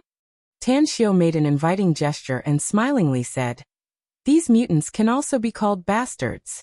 You can do whatever you want with them." Viviani heavily nodded and gratefully looked at Tan Xiao. Then, she fiercely stabbed the silver-haired old man's heart with the dagger in her hand. As though she wasn't satisfied, she pulled out the dagger and fiercely stabbed the silver-haired old man's throat. Although her strength was extremely weak, it still pierced a few centimeters. Phew! Viviani pulled out the dagger and staggered back a few steps. Had it not been for Tang Xiu's quick reflexes to quickly support her, she would have fallen down again. Tan Xiu smiled and asked, "How do you feel now?" "It's very complicated," said Viviani in all seriousness. "But I'm thirsty for power." The corners of Tan Xiu's mouth curled into a smile. He hadn't expected Viviani to be so tactful. He hadn't even spoken his true intentions. Yet she had already brought up the topic. Possessing power is naturally the dream of countless people. However, dreams were just dreams. Those who could obtain opportunities to increase their strength were few and far between. However, if such an opportunity is placed in front of you, but you have to pay a huge price for it, are you willing to accept it? "What's the price?" asked Viviani. Tan Xiu said, "For example, freedom." Viviani was silent for a long time before she firmly nodded and said, "I do." Tan Xiu said with a smile, "Since you are willing, then come with me. You should have seen the horrifying scene just now, right? If you come with me, let alone these mutants chasing you, even if all the enemies of the savage mammoth are chasing you, you can easily annihilate them." "You can give me such an opportunity?" asked Viviani in astonishment. "Of course I can," said Tan Xiu. "Why else would I tell you this? All right, let's go back after greeting that kind-hearted person." Viviani turned to look at the two liners in the distance. She then looked at Wang Rui, who was standing on one of the liners. She then asked with an inquiring expression, "You mean, Mr. Wang?" "You know me. I also know this Mr. Wang you mentioned," Tan Xiu said with a smile. "He saw something he shouldn't have seen today, so I must deal with this matter." After that, Tan Xiu directly hugged Viviani in his arms. He lifted his feet and walked step by step in the void toward the liner a kilometer away. As he stood in front of the liner, he looked at the shocked faces of the old man from Qingqing Mountain, Wang Rui, and his men. Then he indifferently smiled and said, "Wang Rui, how do you feel about watching the show?" Wang Rui's throat was a bit dry and his lips shivered a few times. Then he suddenly asked, Tan Xiu, are you a cultivator?" "You can say that." Tan Xiu nodded. A bitter expression appeared on Wang Rui's handsome face as he slowly said, "I finally understand why you didn't want to fight with me at that time. It seems that I was too arrogant before. You're aware of your own shortcomings. If you can change it, you'll still be a promising talent in the future." Tan Xiu lightly smiled. "Is this your Qingqing Mountain's elder? Not bad. You can even break the shackles of a martial arts grandmaster and reach a higher level." The old man from Qingqing Mountain respectfully cupped his fists and said, "Wang Luzhong greets Immortal Master." "No need to be so polite." Tan Xiu waved his hand and said, "It's just a coincidence that we met. It's just that you have some talent in cultivation, but you're somewhat lacking in being a person. I hope you can change this bad habit in the future, and don't look down on others. I think you should learn from Wang Rui in this aspect." The old man from Qingqing Mountain looked embarrassed. He knew what Tan Xiu was referring to. After all, he was the one who gave up Viviani, and eventually let her fall into the hands of the Savage Mammoth organization. However, despite being reprimanded by Tan Xiu, he didn't dare to have the slightest complaint, nor did he refute. His tone was still respectful as he respectfully said, "I'll definitely change it in the future." Tan Xiu let out a faint smile as he looked at Wang Rui again and said, "You helped Viviani today, so she owes you a favor. You can contact me if you need her to repay this favor in the future. As for the others, I don't need your memory anymore." In an instant, Ji Qimei made a hand seal and sent a stream of light into the minds of the Qingqing Mountain old man and the others. Wang Rui's expression drastically changed as everyone fell to the ground. Tan Xiu. Tan Xiu raised his hand to interrupt him. After waiting for half a minute, he saw the Qingqing Mountain old man open his blank eyes and shake his head as he crawled up from the ground. What's wrong with me? Who are they? Wang Rui's pupils shrunk as monstrous waves rose inside his heart. He already realized what kind of method this was. It was a terrifying method to erase other people's memories. Who was she? How could this old lady have such a terrifying ability? Tan Xiu hugged Viviani and didn't put her down on the ground. He sniffed the pleasant smell coming from her body. Tan Xiu gently patted her arm and lightly smiled. Wang Rui, I think you should know what to do about today's matter. Viviani is injured and I need to take her away as soon as possible. So we'll take our leave first. See you later. See you later? Wang Rui felt a blur before his eyes as Tan Xiu, Viviani, and the terrifying old lady's figures suddenly disappeared. A deep sense of loss arose in his heart, because from this moment on he was already aware of one fact. He would never be able to surpass Tang Xiu in terms of cultivation in this lifetime, let alone defeat him. The two of them were simply not people from the same world. The Qingqing Mountain old man's body trembled as he glanced around and exclaimed, "What kind of ability is this? This speed?" Wang Rui shot a deep look at the place where Tan Xiu disappeared and slowly said, "I can't tell you who they are. I hope you can forget what you just saw. It's only good for you and our Qingqing Mountain." Jingmen Island, Everlasting Feast Hall. Viviani only felt a blur before her eyes as the thunderous weather on the heavenly mountain disappeared. Although she was still in Tan Xiu's embrace, she was shocked to find that Tan Xiu had stepped on the ground at this moment. The surrounding woods and buildings indicated that they had arrived on dry land.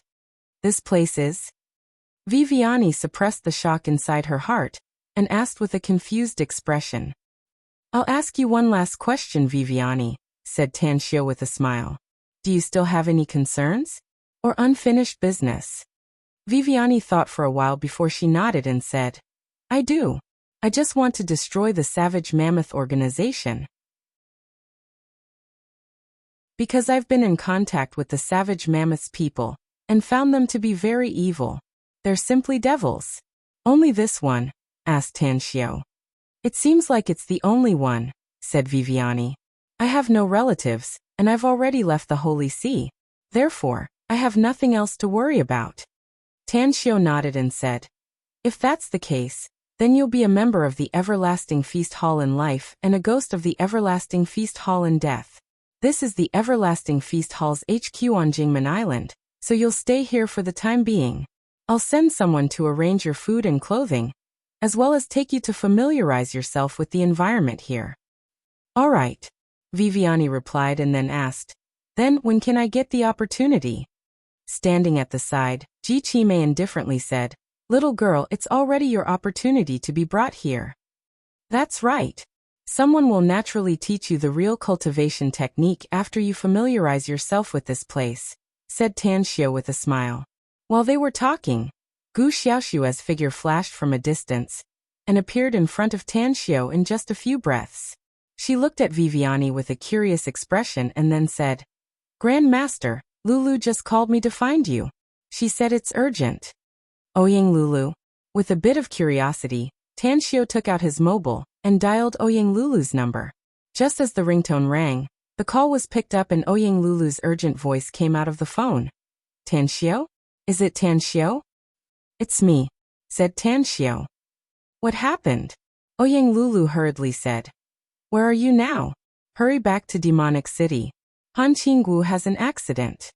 Tan Xiu's complexion changed and asked in a deep voice, "What happened to her?"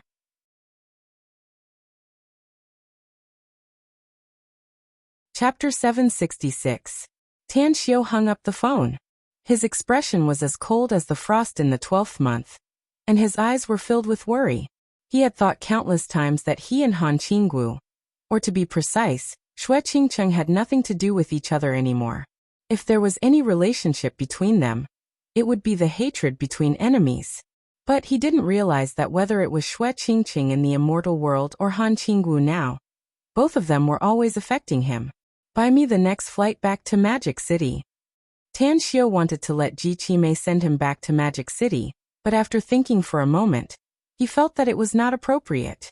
He dared to let Ji Qimei send him back to the sea area of Jingmen Island, because the satellite monitoring would be greatly affected by the bad weather, and the radiation area would not reach here.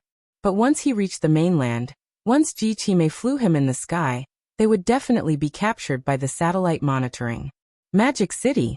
In the deepest part of the Paradise Manor, Han Qinggu was sitting cross-legged on the bed in a room with a pale complexion and ominous glint in her eyes. Her disheveled appearance made her look particularly distressed.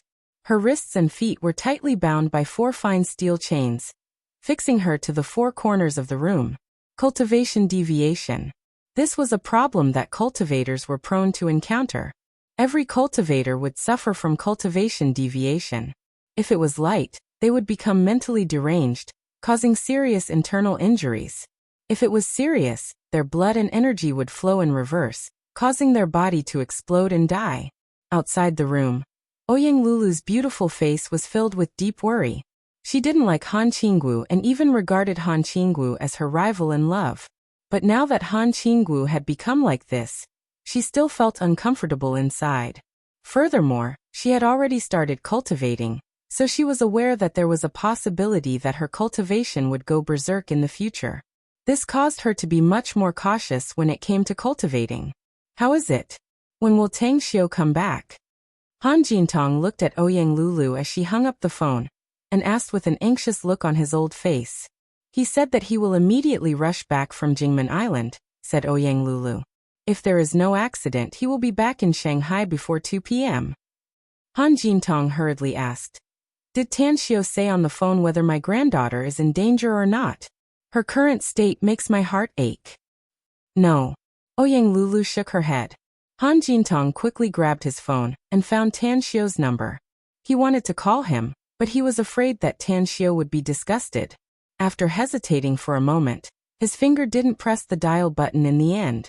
At this moment, what Han Jintong and Ouyang Lulu didn't know was that Han Qinggu, who was bound by the iron chain, had fallen into a battle between heaven and man. In her mind, countless visions appeared one after another. The series of images was like a movie, constantly influencing her life experiences of the past 20 years. Immortal world. Immortal. Sect. Lover. Betrayal. Han Qinggu felt as though she was in heaven for a moment and then fell into hell the next moment. The changes in her emotions nearly drove her insane. Her consciousness was completely immersed in those fragments, which were intertwined in a complicated way. Reality and dreamland were in conflict, so much so that she didn't even know that she had been chained up. Nor did she know that she was already a lunatic in the eyes of Ouyang Lulu and Han Jintong. Jingmen Island Airport. Although Ouyang Lulu's tone was very urgent on the phone, Tan Xiu was a bit relieved, because from what Ouyang Lulu told him, it was Han Qinggu who had fallen into cultivation deviation and became mentally deranged. It was as though she had gone crazy, rather than her body exploding and dying directly. However, just in case, he still hurried here. It didn't take long for him to board the flight to Shanghai. Mo Ao Jinshi and the rest of the group were still following him as usual. Boss, will we fall into cultivation deviation in the future? As the passenger plane soared in the blue sky and white clouds, Mo Ao, who was sitting next to Tan Xiu in the first-class cabin, asked with a bit of worry in his eyes. Tang Xiu nodded and said, Every cultivator has the possibility of falling into the crisis of cultivation deviation. As the name suggests, cultivation deviation is manifested in 2 aspects. First, there is a problem in the cultivation. It may be due to a lack of cultivation techniques or encountering a difficult problem in the cultivation process. Second, it's the lack of mental state. For example, if 100 cultivators fall into cultivation deviation, more than 95% of them will fall into the second category. It's a problem in their mental state, leading to the birth of inner demons. Is there any way to solve this problem? Asked Mo Ao with a nod. Of course there is, said Tan Xiu. The best way is to have an extremely high mental state. Even if inner demons are born, It won't affect the cultivator much. Furthermore, there are some secret treasures that can calm the mind and focus the mind to avoid the birth of inner demons as much as possible. Mo's expression moved, and he asked with a bit of expectation. How can I get such secret treasures, boss? Do you know how to refine them? I can naturally refine them, but the materials needed are extremely precious, answered Tan Xiao. Some cultivators may not necessarily be able to get these materials, even after cultivating for thousands of years. Mo looked disappointed. Although he had become a cultivator, he still felt awe and reverence for thousands of years. As the saying goes, those who don't die are thieves.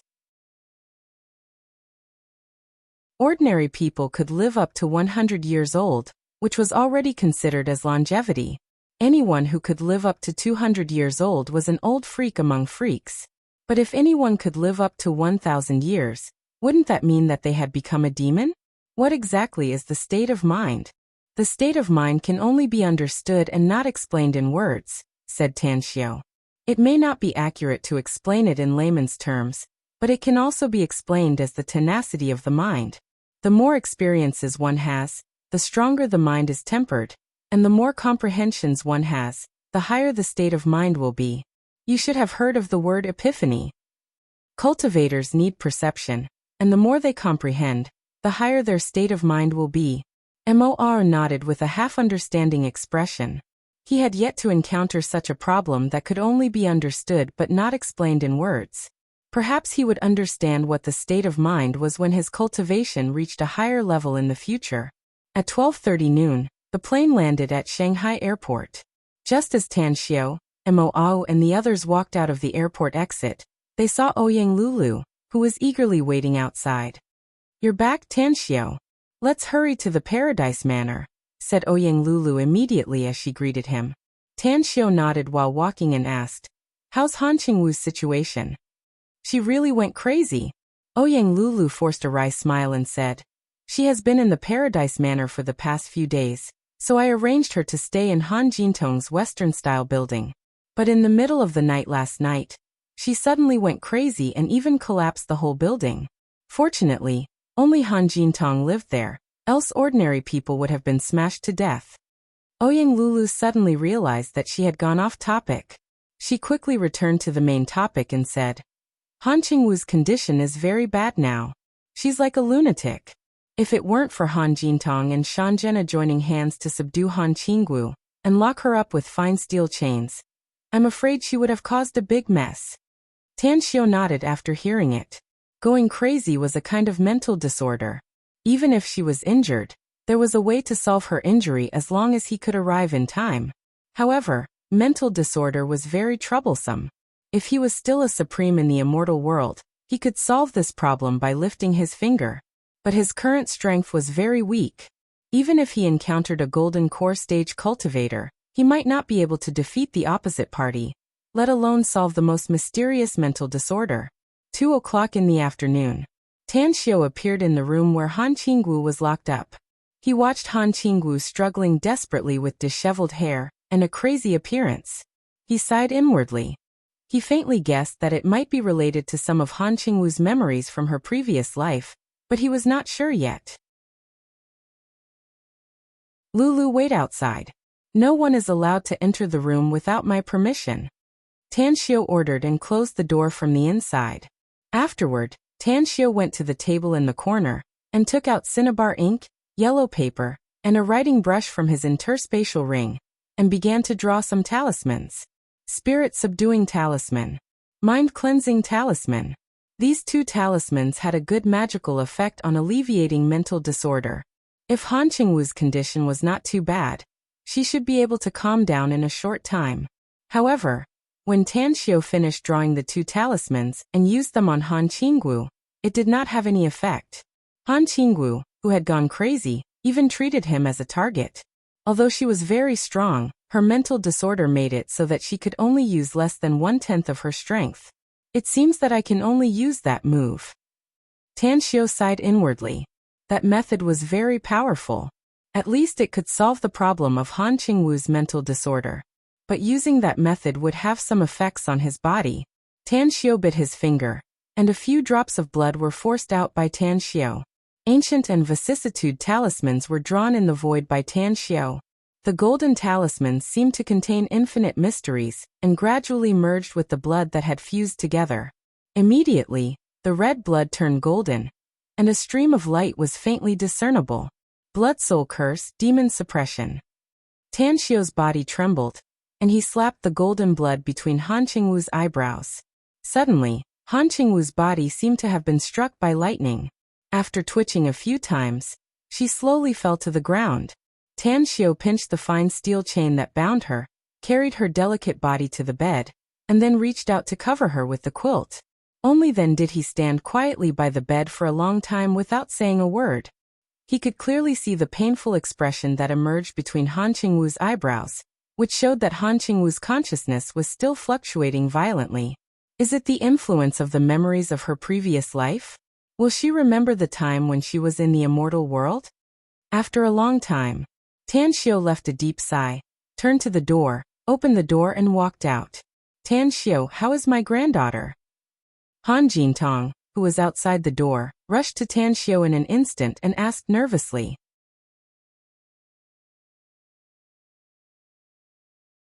Chapter 767. Tan Xiao was silent for a moment and slowly said, "There's no danger to her life. But whether the price of cultivation deviation is big or small depends on Han Qingwu herself. If she can wake up in time and adjust her problem, she may be able to recover after some time. But if she can't wake up in time, I'm afraid she won't be able to walk on the path of cultivation again." Han Jintong's heart thumped, and a chill crazily grew inside him.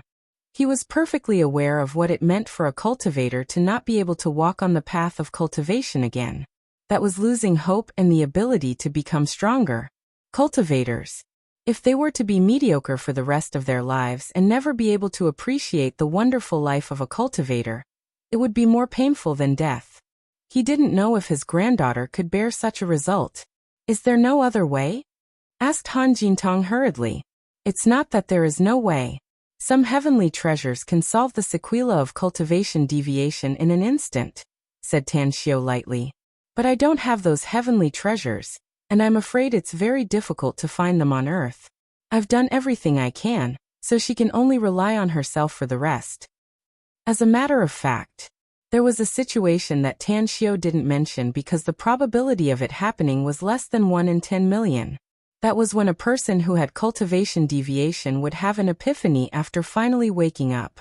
The benefits of that epiphany could completely make up for the price of cultivation deviation, and they could even obtain some benefits.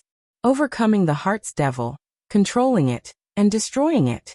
Being able to do this, one would be able to go further on the path of cultivation in the future, and become stronger. "Oh, you stay here and don't let anyone come near. Wait for Han Qingwu to wake up, and tell me immediately." Tan Xiao then left with Ouyang Lulu. After arriving at Ouyang Lulu's residence, Tan Xiao sat on the sofa with a headache. Han Qingwu's sudden situation caught him off guard. He originally thought that if Han Qingwu could keep cultivating, she might be able to ascend and become an immortal in the future. Even if she couldn't restore the memories of her past life on Earth, she would definitely be able to do so after breaking through to the immortal realm. At that time, it would be time for him to settle the accounts with her in the immortal world. But if she stopped at this stage forever, would he have to wait for her to be reincarnated and step onto the path of cultivation again? Even if she had the chance to struggle free from the sea of bitterness of samsara and be reborn as a human, the chances of her recovering the memories of her previous life were extremely small and pitifully small. Ouyang Lulu realized that Tan Xiao was in a bad mood, so she sat down beside him. In order to adjust Tan Xiao's mood, she immediately changed the topic and said, "Tan Xiao, what did you do before?" He didn't even participate in such an important event like the magnificent Tang Corporation's project bidding. I really don't know what Kong Xia is thinking, to actually give such a big project to a company that hasn't even completed the architectural design. Senyuan Group? Tan Xiao's expression changed, secretly admiring Chen Zixue's methods. Although he had previously told Tang Xia that if there was no one more suitable than Senyuan Group, Then she would give the bidding opportunity to Sunyuan Group. However, Kang Xia was the one who made the final decision on the project bidding. He knew her better than anyone else. She wouldn't easily agree just because he was optimistic about Chen Zixue. I've been busy with important things recently, so I don't have much time to pay attention to the company's affairs. Kang Xia's ability is very strong. She must have her reasons for choosing the Sunyuan Group. What's more, before I left, I met with the Sunyuan Group's boss, Chen Zixue, and I also saw the unfinished design. It's very good. I recently learned about Chen Zixue and the Sunyuan Group, and I found that this guy is indeed very powerful, said Ouyang Lulu. But he's a bit too ruthless. Many of his means are taboo in the business world, yet he dares to use them. Survival of the fittest is the law of nature. Tan Xiao shook his head. Some people say that the business world is a battlefield, and it's either you die or I perish in a contest with the enemy. The means are not important, but the result is the most important. In order to be the final winner and continue to survive in the future, what's the point of scheming and scheming? What's the point of being despicable and shameless? As long as one is strong enough and can continue to become stronger, all problems will no longer be a problem. You're just twisting words and forcing logic, said Ouyang Lulu with dissatisfaction. How is this twisting words and forcing logic? Tan Xiao couldn't help laughing. Let me give you an analogy.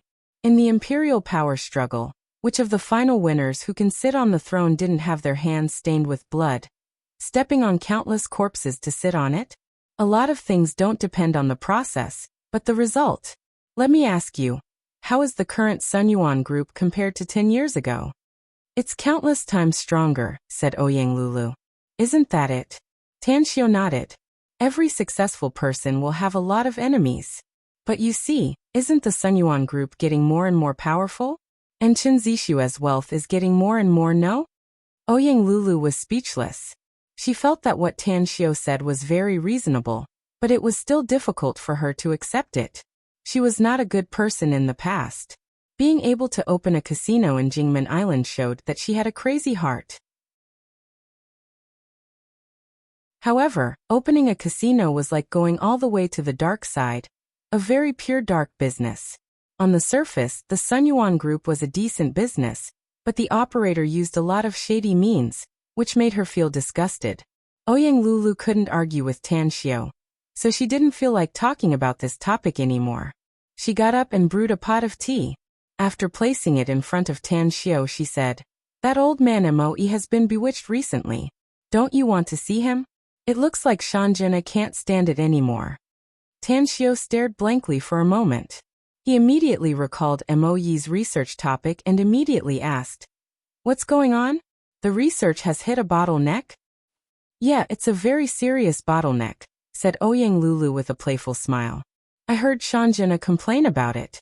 If she didn't expect you to give her some medicinal pills, I'm afraid she would have quit her job long ago." Puffed. Tan Xiao's somewhat depressed mood was instantly smashed by Ouyang Lulu's last sentence. He couldn't help but laugh. He picked up the teacup and drank a mouthful of fragrant tea. Then he got up and said, "Let's go. Let's go see Professor Mo and Shanjena." 10 minutes later, Tan Xiao saw Moe, who was wearing a white coat and a pair of nearsighted glasses. He was busy next to a lot of scientific instruments. Shanjena, on the other hand, sat listlessly on the sofa close to the door, showing a drowsy look. "Shanjena, draw half a tube of blood again. I think I've determined the direction," Moe suddenly said without looking up. Shanjena's complexion changed. She immediately jumped up from the sofa and angrily shouted, "Mo, why, you bastard! I've heard this sentence more than 20 times, but what's the result? Tell me, what's the result? Our bloodkin's blood is so precious that it takes a long time to replenish a drop. You've taken more than 20 tubes of blood from me." Moe frowned and turned his head. Just as his eyes fell on Shanjena, he noticed that Tan Xiao and Ouyang Lulu were standing quietly behind her with a smile. "Tan Xiao, you're here." Moe looked pleasantly surprised as he put down the things in his hands and came over. Upon hearing this, Shanjena turned her head and looked behind. When she saw Tan Xiao, she immediately sprinted to Tan Xiao and cried out with grievance, "Please save me, Mr. Tang. This old bastard is too evil. He has no ability and can't research the medicine. Yet he forces me to draw my blood every day. I'm going to turn into a dried corpse if this keeps going on. Tanxiu couldn't help laughing and gently patted Shanjena's shoulder. He then took out a porcelain bottle from his interspatial ring and handed it to Shanjena, saying, "This is a medicinal pill I just refined recently. It should be good for you after you take it. Don't rush to take it now. Wait until you rest at night." All right. Shanjena was ecstatic and couldn't bear to part with the porcelain bottle. Her heart itched, and she couldn't wait to pull the cork and pour the medicinal pill inside into her mouth. Tanxiu looked at Mo and smilingly said, "Did you encounter a problem, Professor Mo?" "Yeah." Mo forced a smile. "The blood cells of the bloodkin are too active. I've never been able to find a compatible substitute. Do you think it's possible to use Chinese medicinal herbs?" Tanxiu thought for a while and asked. Mo stared blankly and shook his head. "I don't know. Even if I do, I don't know anything about Chinese medicinal herbs." Tanxiu pondered for a moment. Then he suddenly took out his mobile and dialed a cell number. After the ringtone rang 7 or 8 times, the call was connected and an old voice came out of the phone. "Is there something, Tanxiu?" "I don't know if you're interested in something, Senior," said Tanxiu with a smile. "I'm researching a medicine here. Once the research is successful, it will greatly contribute to human lifespan." "I'm not interested. Even if I'm interested, I don't have the time," said Gui Jianqiu. "I found something interesting and need some time to study it." "What interesting thing?" asked Tanxiu hurriedly. Gui Jianqiu was silent for a while and then slowly said, "Do you know that there are other creatures in this world besides humans, beasts, and birds?" "I know," said Tanxiu. "You really know?" Gui Jianqiu was surprised. "Yeah, I really know," said Tanxiu. "Since you know, then I'll explain it to you," said Gui Jianqiu. "I recently found a severed arm in Miss Source Island. The severed arm looks like a human arm, but it's covered with golden hair. I even analyzed and judged that the hardness of this arm and the coagulated blood are very unusual." "I got it. The severed arm you found should be from a beast man," said Tanxiu.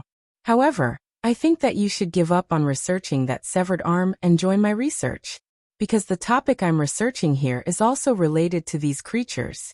Gui Jianqiu's interest was piqued and he asked, "Tell me about it. I'll agree if it can move me." Tanxiu glanced at Shanjena and said with a smile, "I have a friend. She's a member of the bloodkin, also known as a vampire. My researchers here are using her blood to study a drug." "A vampire?" Gui Jianqiu's exclamation came from the phone.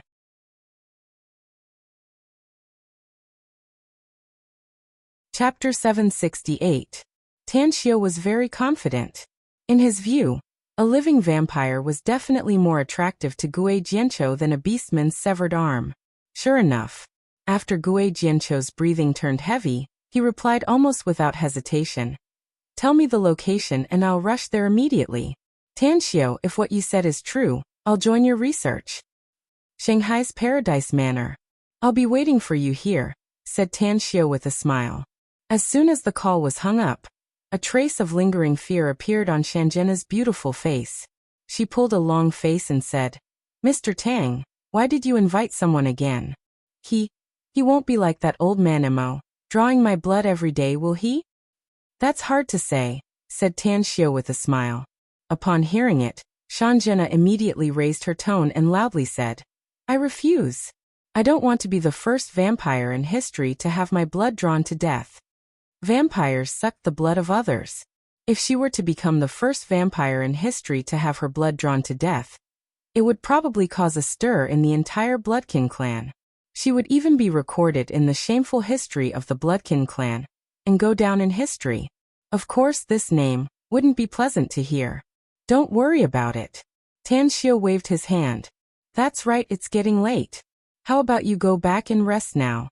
You can also take the medicinal pill I gave you and try its effect." Shanjena stared blankly for a moment before she immediately nodded and said, "Yeah, that's right. I'll go rest first." After that, her footsteps flashed and she disappeared from the room in an instant.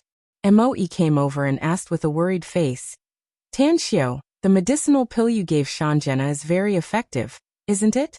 It'll be very troublesome if she's not satisfied and wants to quit. All of our previous efforts will be in vain. Don't worry. Tanxiu confidently smiled. I guarantee that she won't quit. Moi nodded with relief.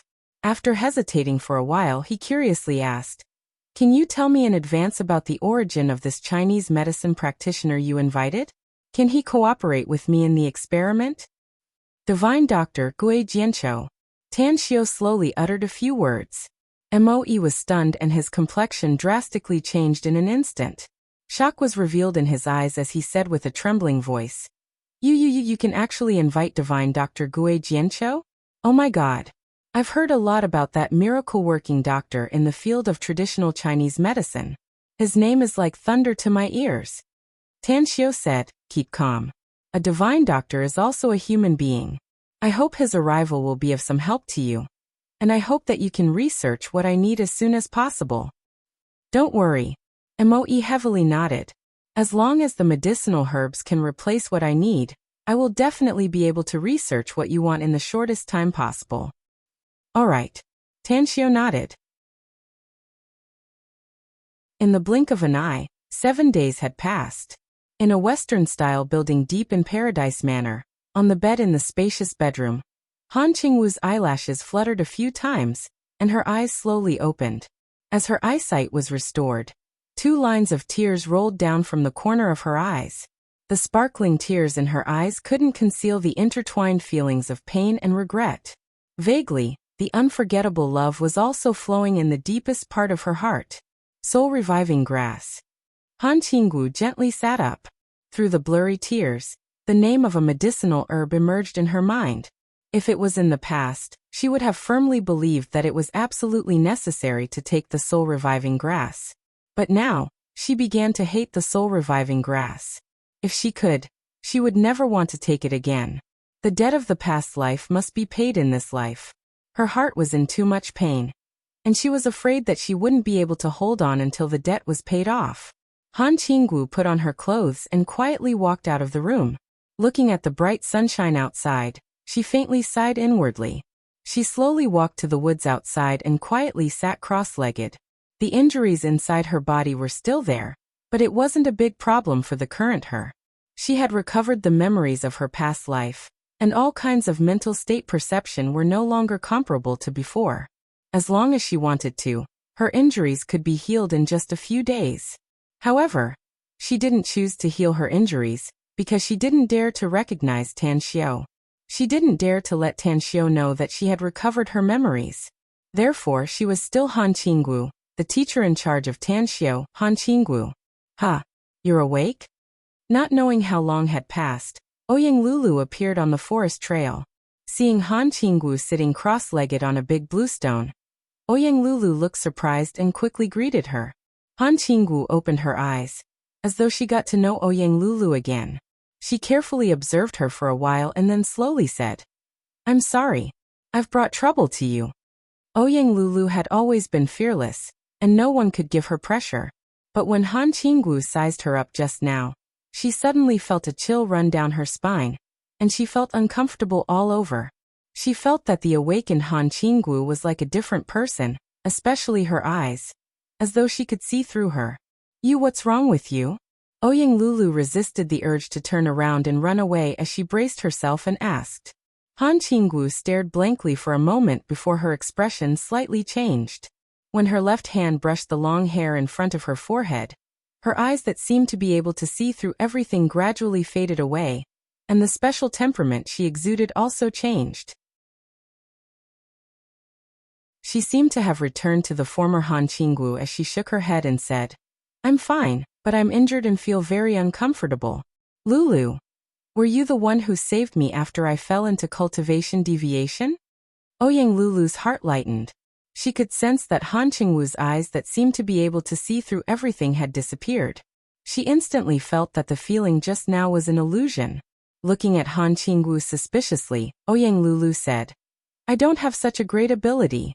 It was Tanxiu who came back from Jingmen Island thousands of miles away. I don't know what method he used to save you. That's right, You've been sleeping for 7 or 8 days. Are you hungry now? Do you want me to order someone to cook a meal for you? Han Qinggu touched her belly and nodded.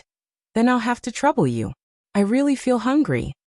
Ouyang Lulu snappily rolled her eyes at her and said, It'd be strange if you don't feel hungry. Which normal person can persist without eating and drinking for 7 or 8 days? All right, you're still injured, so go back to your room and rest. I'll order someone to send the meal. Thank you, Han Qinggu said gratefully. A few minutes later, after receiving Ouyang Lulu's call, Tan Xiu hurried to the woods. When he saw Han Qinggu sitting cross-legged on the big blue stone, his brows deeply furrowed. He strode toward her and scrutinized her face a few times before saying, You're awake? Yeah, thank you. I heard it from Lulu. Han Qinggu chuckled. No need to thank me. Tan Xiu waved his hand and said, I just don't want you to die so early. Can you tell me what kind of situation caused your inner demon to breed and cause you to suffer from cultivation deviation? Also, after you woke up from your coma, did you remember anything else? What do you mean? Han Qinggu asked with a puzzled expression. You didn't remember anything? Tan Xiu frowned. Like those scenes that appeared in your mind?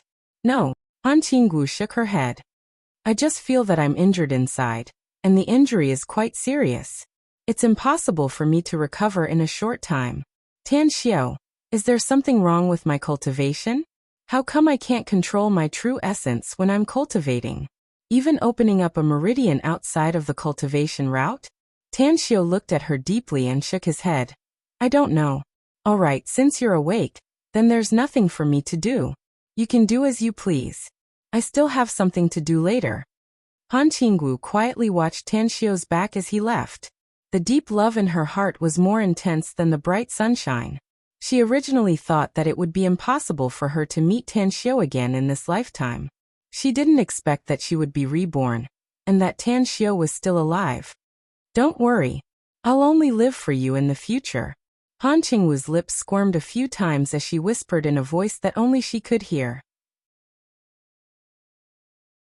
Tan Xiu had something to do, and was about to leave the Paradise Club a few minutes ago. It was Ouyang Lulu who called him over. He didn't get the answer he wanted. Although he was a bit disappointed, he still put this worry to the back of his mind, and prepared to face the next matter. The date to explore the 3-star vestige in the Strait of Malacca was getting closer and closer. The ability users sent by the country had also arrived in Shanghai one after another. After learning about it, Tan Xiu found out that the number of people representing China to participate in the exploration of the 3-star vestige was a total of 5. Aside from the captain leading the team, the other 3 had arrived. Old Street in the neighboring corner.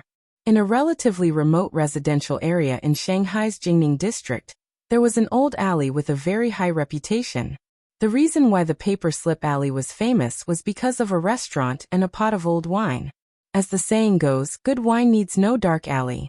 The Feng restaurant had existed for decades. Although the owner had changed once, the times had changed, and the living standards had improved, it still existed. Moreover, it was still a good restaurant in the eyes of many people. Welcome. At the entrance of the restaurant, an enthusiastic young man greeted him.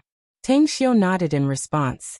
After entering the Feng family's restaurant, he instantly released his spiritual sense, and instantly found the person he was looking for in the corner of the window.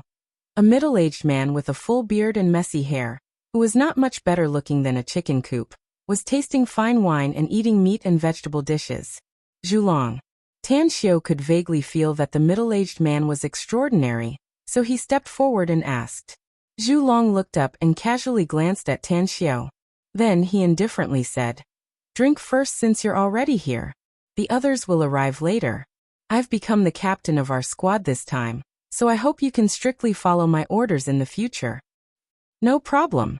Although Tan Xiu didn't know how the higher-ups arranged it, he just wanted some peace and quiet since Zhu Long wanted to lead the team. Moreover, he was ready to separate from the team if the 3-star vestige was not too dangerous. He would search for treasures on his own, and carry out an in-depth exploration. Chapter 769.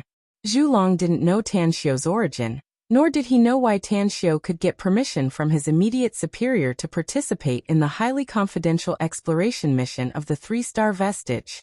He quietly observed Tan Xiao while drinking the wine. What made him dissatisfied was that he couldn't see anything special about Tan Xiao. Tan Xiao, may I ask you a question? Tan Xiao said. Feel free to ask me anything. I won't hide anything as long as it's convenient for me to answer. We're going to form a team and I'm the captain, so I must know each member's superpower so that I can control the overall situation when we explore the vestige, said Zhulong. Do you need to tell me what kind of superpower you have? Tan Xiao pondered for a moment and said, My strength is stronger and my speed is faster.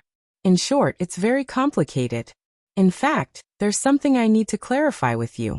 I'll listen to your command before entering the 3-star vestige, but I'll leave the team after entering and won't be a burden to you. Nonsense. Zhulong slapped the table and angrily shouted. The dangers inside the 3-star vestige are definitely beyond your imagination. Don't try to be a hero since you want to join my team. Either you follow the team, or you give up now. Tan Xiao slightly furrowed his brows and pondered for a moment. Then he took out his mobile and dialed a number. At the same time, he turned on the loudspeaker and spoke after the call was connected. Senior Duanmu? Tan Xiao, have you seen Zhulong? Duanmu Lin's laughing voice came from the phone. Yeah, I have, said Tan Xiao. You need to clarify something with him. What is it? Asked Duanmu Lin. After entering the 3-star vestige, I need to leave the team and explore the vestige by myself, said Tan Xiao. But he doesn't agree, so tell him. Zhulong's eyes were filled with ridicule. He knew his immediate superior's temper better than anyone else. It would be strange if Duanmu Lin agreed to such a ridiculous request. Duanmu Lin might immediately revoke Tan Xiao's qualification to enter the vestige with the team. Give Zhulong the phone. Duanmu Lin's voice sounded. Tan Xiao put the phone on the table, pushed it forward and said, Senior Duanmu wants to talk to you. Tell him. Zhulong sneered and said, Boss Duanmu, if you want to disqualify Tan Xiao, then let Xiaobing join. She has been preparing for this ruin exploration mission for a long time. Duanmu Lin's voice rang out. Who said I wanted to disqualify Tan Xiao? Zhulong, since he wants to leave the team after entering the ruins, just agree. What? Zhulong's voice suddenly rose several octaves, his eyes bursting with disbelief. He wondered if he was hallucinating. How could his immediate superior give such an answer? Was he crazy? Didn't you hear it clearly? Asked Duanmu Lin solemnly. Do you need me to repeat it to you? Zhulong gulped down a mouthful of saliva and looked up deeply at Tan Xiao. Only then did he say with a wry smile, All right. I won't stop you since it's your decision. However, once he leaves the team, it has nothing to do with us if he encounters any danger in the 3-star vestige. All right. Duanmu Lin replied and directly hung up the call. Zhulong took a deep breath and pushed the phone back to Tan Xiao, saying in a deep voice, I don't know why my immediate superior agreed to such an absurd request of yours, but I'll say the ugly words first. If you encounter any danger in the vestige, it has nothing to do with us. Whether you can come out alive or not depends on your own luck. I'm well aware of that. Tan Xiao put away the phone and replied indifferently. Zhulong looked at Tan Xiao's indifferent expression, and disgust rose inside.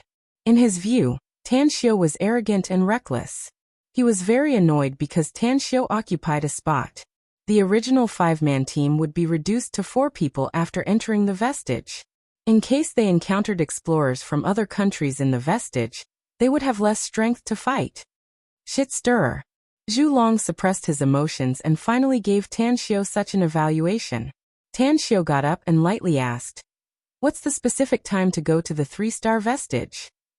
3 days later. Zhulong didn't want to look at Tan Xiao again, and lowered his head to drink his wine. Let's meet again 3 days later then. You have my contact number, so just send me the rendezvous point before you set off. With that said, Tan Xiao turned and walked outside. He could clearly see Zhulong's contempt and anger toward him, so he didn't want to stay here and be snubbed. Bastard. Zhulong looked at Tan Xiao's back disappearing outside the door, and slammed his fist on the table. He couldn't figure out what was wrong with Duanmu Lin. Why did he put this shit-stirring stick into their team? Half an hour later, a young man with dyed red hair and strange attire stepped into the shop while carrying a birdcage. When he looked around and saw Zhu Long drinking by the window with a gloomy face, a smile immediately appeared on his face.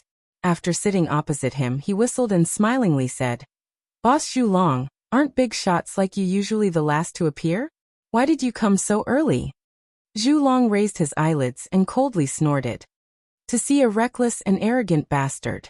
The red-haired youth's expression shifted and he asked, "As far as I know, there's another person who was stuffed into the 3-star vestige exploration mission besides you, me, Aquababe, and Electrolady.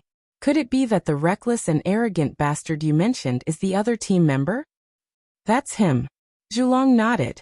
The red-haired youth's interest was piqued and he sighed. "You've always had a good temper, Boss Zhu Long, but that brat actually made you so angry. That piqued my interest. Tell me, what's that brat's origin? What abilities does he have? Who knows which rock that brat jumped out from?" Zhu Long angrily retorted. His ability. It's just that he's a bit stronger and faster. What kind of bullshit superpower is that?" The red-haired youth looked disappointed and shook his head. "That's really boring. Which one of us isn't very strong and fast? Did old man Duanmu's brain go haywire? Why did he stuff such a guy into the team? Doesn't he know that exploring the 3-star vestige is like stepping on a steel wire rope? A slight carelessness and you'll be smashed to pieces without even leaving a corpse behind?" Boss Duanmu said that he agreed to let that brat go with us into the 3-star vestige, but he'll separate himself from our team and move freely. "What?" The red-haired youth abruptly got up and exclaimed in disbelief. Zhu Long shook his head and gulped down the wine in the bowl. The red-haired youth looked at Zhu Long's angry expression and murmured, "Is that guy very strong? Or is Boss Duanmu under some pressure? What kind of place is this 3-star vestige? It's a dangerous place full of death traps. Does that guy think it's his back garden?" At Paradise Manor, Shanjena was sitting cross-legged on her bed with her aura constantly rising.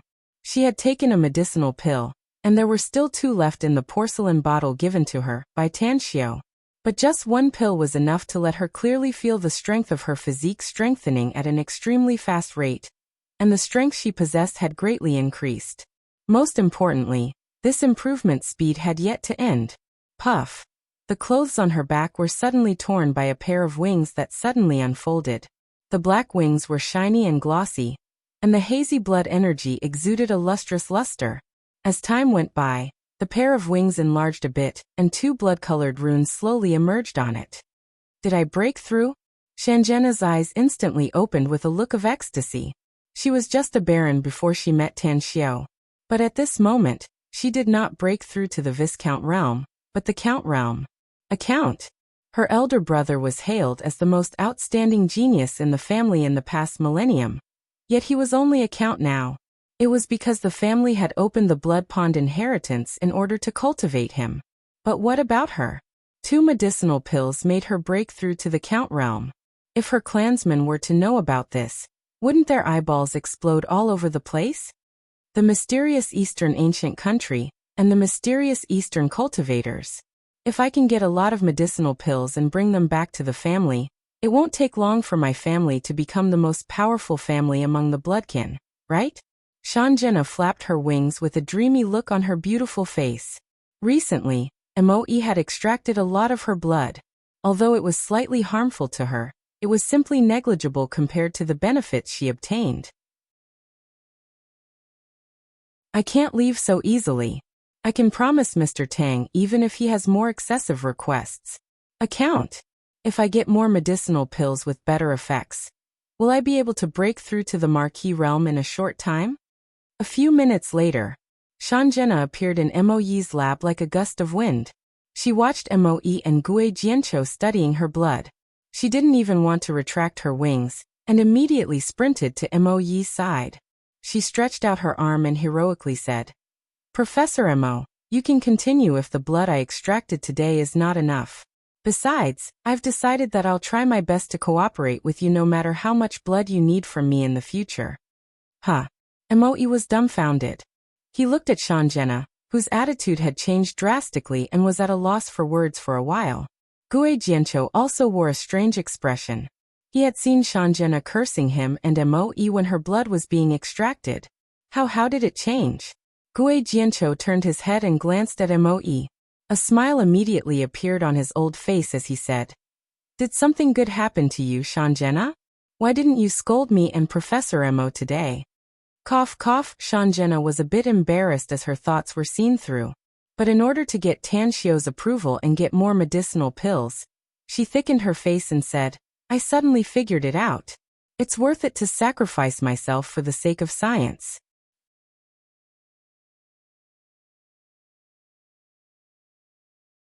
Chapter 770. When Tanxio returned to the Blue Star Villa complex that he had not lived in for a long time, he received a call from Zhu Long informing him to gather on Jingmen Island 3 days later. Tanxio didn't care about the indifference in Zhu Long's tone. In his opinion, Zhu Long was just arrogant and had a big temper. Recently, he had very little time to cultivate. Although he would take out a few hours to cultivate every day, his progress was too slow. The tens of thousands of celestial bodies in his dantian were like babies crying piteously for food. Only by seizing the time to cultivate could he feed them, and quickly turn them into real celestial bodies. Each of them contained huge energy. However, the only thing he felt gratified about was that there were still a lot of magic stones in his interspatial ring. As long as he absorbed all the magic power contained in those magic stones, the first celestial body should be completely formed and become a real energy celestial body. In addition, although medicinal pills didn't have much effect on him, it was at least better than nothing. As long as he had enough resources, he could refine a lot of medicinal pills. The increase in physical strength should have reached a bottleneck. If I want to improve it again, I should need a higher level of body refining liquid. Blood seizing pill is very suitable, but the materials needed to refine it are very demanding, almost reaching the limit of the top materials on Earth. Medicinal herbs are easy to deal with. I got a huge amount of medicinal herbs from the mountain on Miss Source Island. And I also have 1 or 2 kinds of ores that can replace the raw materials. But the fierce beast bones. The bones of low-level fierce beasts won't have any effect. Unless I have a lot of mid-level fierce beast bones and extract the essence from them, there is no way to refine blood-seizing pill. But there are indeed high-level fierce beasts on Earth, such as the terrifying fierce beast on the island in the Evil Dragon Sea area, or the living fire Qilin in the sky crater in the mountains near Tsangbei Green Mountain.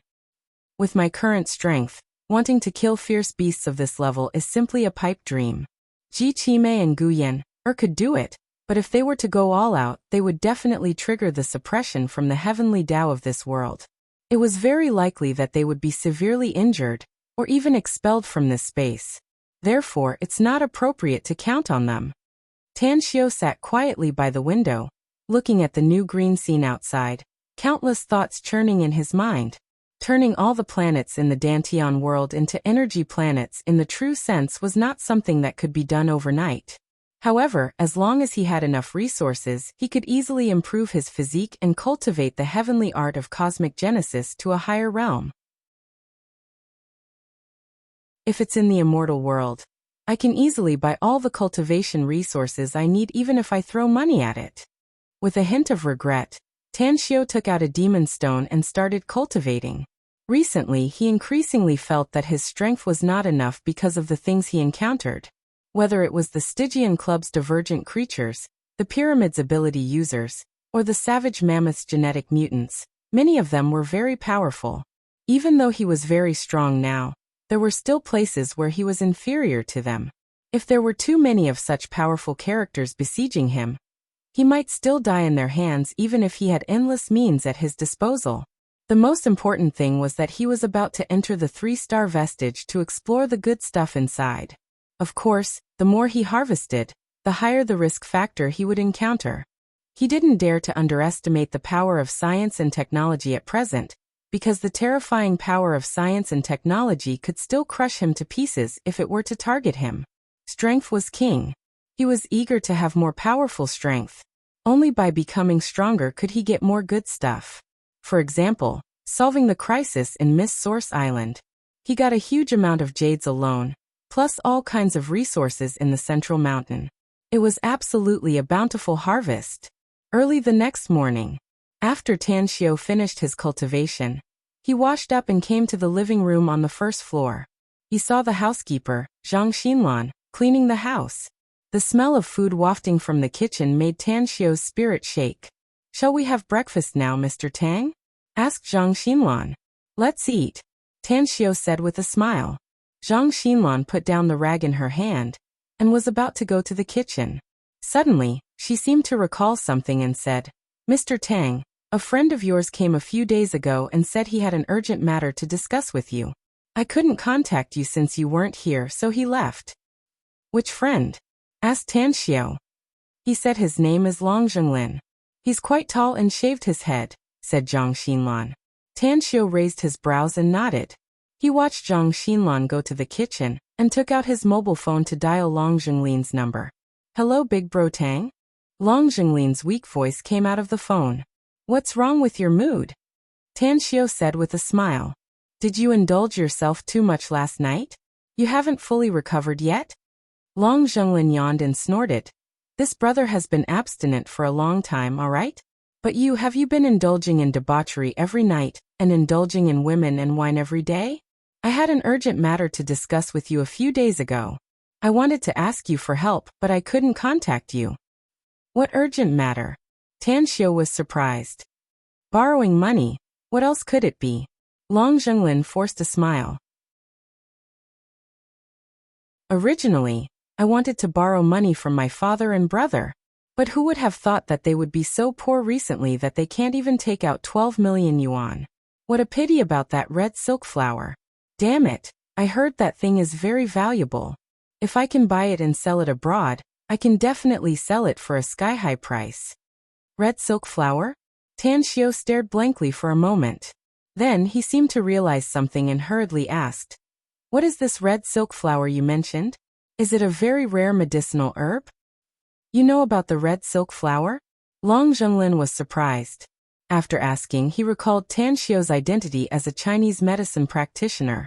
He immediately felt relieved and said, "That's right. It's that thing.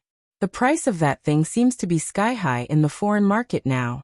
Unfortunately, that profiteer doesn't have any overseas connections. It seems that the red silk flower can't see the light of day, so he was willing to sell it for 12 million yuan. I don't have any money, so that bastard from Qingqing Mountain bought it." "Where are you now?" Tan Xiu asked in a deep voice. "Let's meet now." Long Zhenglin seemed to realize something and asked, "Do you also want the red silk flower?" "Absolutely," Tan Xiu replied without hesitation. "That thing is a treasure I urgently need now. Hurry up and tell me where you are. We'll talk when we meet." "I'm at the Mingyuan Resort in Zhongjing," said Long Zhenglin. "That's right. Bring some money with you when you come here. I've been cheated by a bunch of bastards recently, and I almost used it to pawn my pants. Just deduct it directly from the magnificent Tang Corporation's dividend at the end of the year." "Got it." Tan Xiu didn't ask Long Zhenglin who had cheated him. What he needed now was to know the whereabouts of the red silk flower. The red silk flower was one of the best main materials to refine the body refining elixir and blood-seizing pill. It had an extremely strong compatibility and a very terrifying fission ability. These two effects were absolutely indispensable to the enhancement of a cultivator's physical strength.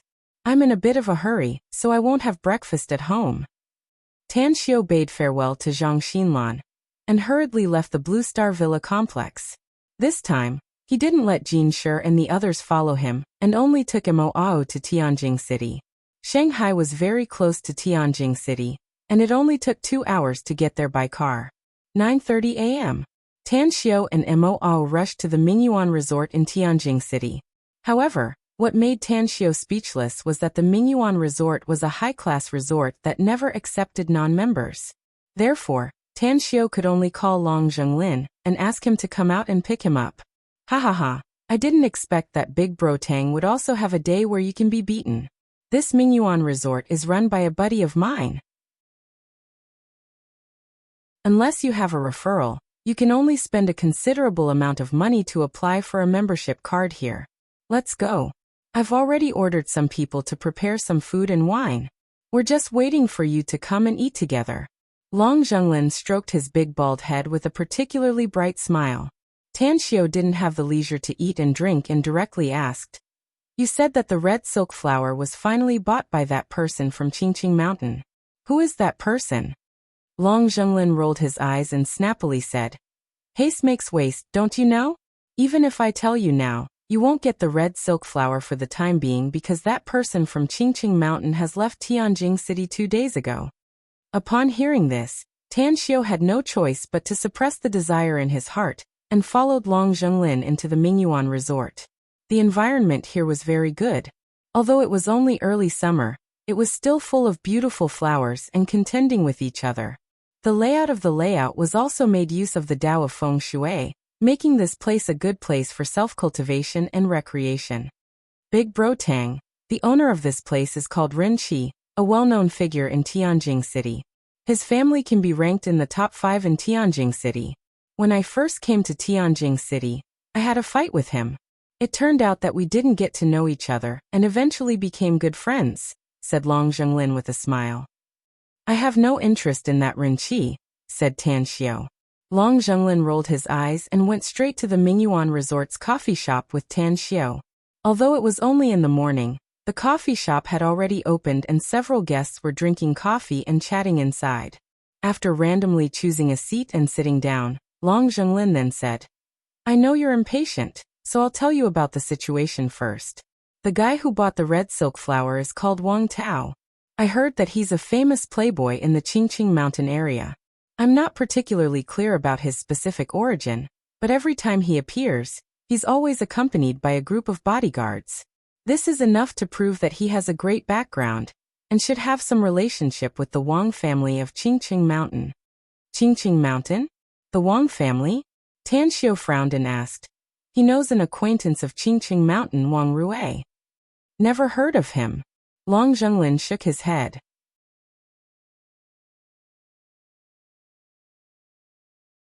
Chapter 771. Tanxiu regretted that he didn't leave Wang Rui's contact information. Otherwise, he could ask Wang Rui. He believed that there would be results soon. However, even if he didn't have Wang Rui's contact information, it didn't mean that he couldn't do anything. He made several calls in a row and finally got Wang Rui's cell phone number. "Sorry, the number you have dialed is currently unavailable." The voice from the phone made Tanxiu feel even more helpless. After angrily putting away his mobile, he looked at Long Zhenglin and said, "Are you busy with something in the near future? If not, can you help me go to Mount Qingqing?" With a strange expression, Long Zhenglin asked, "Is that red silk flower really that important to you?" Tanxiu said without hesitation, "It's very important. If I can buy it, I'm willing to pay an astronomical price." Long Zhenglin took a deep breath and said, "Big Bro Tang, who told us to be good brothers? Since you need it, I won't refuse. Give me some money, tomorrow. No, today after lunch I'll rush to Mount Qingqing. I'll find Wang Tao and buy the red silk flower from him." Tanxiu took out a bank card and handed it to Long Zhenglin, saying, "There's some money in here. Take it first." It would be best if he could buy the red silk flower, but if he couldn't, he had to find out if the red silk flower was still around. "I need to go to Jingmen Island tomorrow to handle some important matters. I'll come back as soon as I'm done there." Long Zhenglin did not ask how much money was in the bank card. Instead, he directly called Ren Qi and asked him to come over. Then he put away his mobile and said, "Big Bro Tang, what have you been busy with recently? I went to your school to ask around. Ever since the new year, you haven't been to Shanghai University for classes much." Tanxiu spread out his hands and said, "With great power comes great responsibility. Who asked me to be so powerful that I have to do all kinds of things? On the other hand, you seem to have been scammed by someone. What happened?" Long Zhenglin instantly became discouraged and said, "Don't mention it. After I came to Tianjing City last year, I set up an investment company. Originally, I just wanted to have a little fun. Who would have thought that the professional manager I hired would be so capable? In less than half a year, he helped me earn tens of millions. Therefore, I used the dividends I got from the magnificent Tang Corporation during the new year, a total of several hundred million yuan. And the result? That bastard actually colluded with outsiders to set up a trap for me and took away all my money. If it weren't for Rinqi, my pocket would be cleaner than my face. Tan Xiao asked, "You really can't find him?" Long Zhenglin forced a smile and said, "The world is so big, and they also got such a large sum of money, so they must have already gone far away. How can we find them in such a vast sea of people?" "Forget it. It's just a few 100 million yuan. If it's gone, then it's gone. At worst, I'll just tighten my belt for the new year. At the end of the year, when the magnificent Tang Corporation pays dividends again, I'll become a billionaire again." Tan Xiao laughed and said, "You are really ambitious." Long Zhenglin said, "Can't one's heart be weak? I can't cry, throw a tantrum, and threaten to hang myself. I can't commit suicide just because I was cheated once, right?" They were chatting casually. A lean youth hurriedly came in from the outside. After seeing Long Zhenglin, he smilingly said, "Long Zhenglin, why did you call me in such a hurry? Is something the matter?" Long Zhenglin pointed to Tan Xiao, who was sitting in front of him, and smilingly said, "Let me introduce you. This is my eldest brother, Tan Xiao. Eldest brother Tang, he's Rinqi." Tan Xiao got up and shook hands with Rinqi, saying, "Nice to meet you." Rinqi said with a smile, "Since you're Long Zhenglin's friend, then you're also my friend. Brother Tang looks a bit familiar. May I ask where you work?" "I'm still a student, a freshman this year," said Tan Xiao. Rinqi casually nodded. Then he looked at Long Zhenglin and asked, "You called me in such a hurry. Don't tell me you just want to introduce Brother Tang to me? I still have a mess over there that I need to solve as soon as possible. How about you help me get rid of that surnamed Ma brat?" "Ma Weibo?" Long Zhenglin was surprised. Rinqi nodded and said, "Apart from that bastard, who else dares to make trouble here? I don't know what kind of medicine he took last night, but he insisted on making things difficult for a waitress here. If I hadn't forcefully stopped him, I'm afraid that waitress would have been killed by him." Long Zhenglin shook his head and said, "That fella is a lunatic. I can only beat him up at most. There's nothing else I can do. Since you're in your turf, you'll have to worry about it yourself. Anyways, I called you here to give you the money I owe you. Give me your account number, I'll transfer it to you now." "You got the money?" Rinqi was surprised. Pointing to Tan Xiao, Long Zhenglin grinned and said, "You can eat and drink as long as you follow my eldest brother. How can you be short of money?" Rinqi nodded thoughtfully and said, "Let's not be so troublesome. If you really have the money, just directly charge it to your membership card and swipe it at any cashier in the resort. Brother Tang, I really have something to deal with, so I can't accompany you. I'll treat you to a drink at noon." Tan Xiao waved and said, "Since you have something to do, then go do it. I have something to discuss with Long Zhenglin, so I'll return to Shanghai after that." "All right. Anyway, you can come to my place to play later." After saying that, Rinqi left in a hurry. Tan Xiao looked at Long Zhenglin and asked, "Who's that guy surnamed Ma? Why does he sound like a troublemaker?" Long Zhenglin forced a smile and said, "He's more than a troublemaker.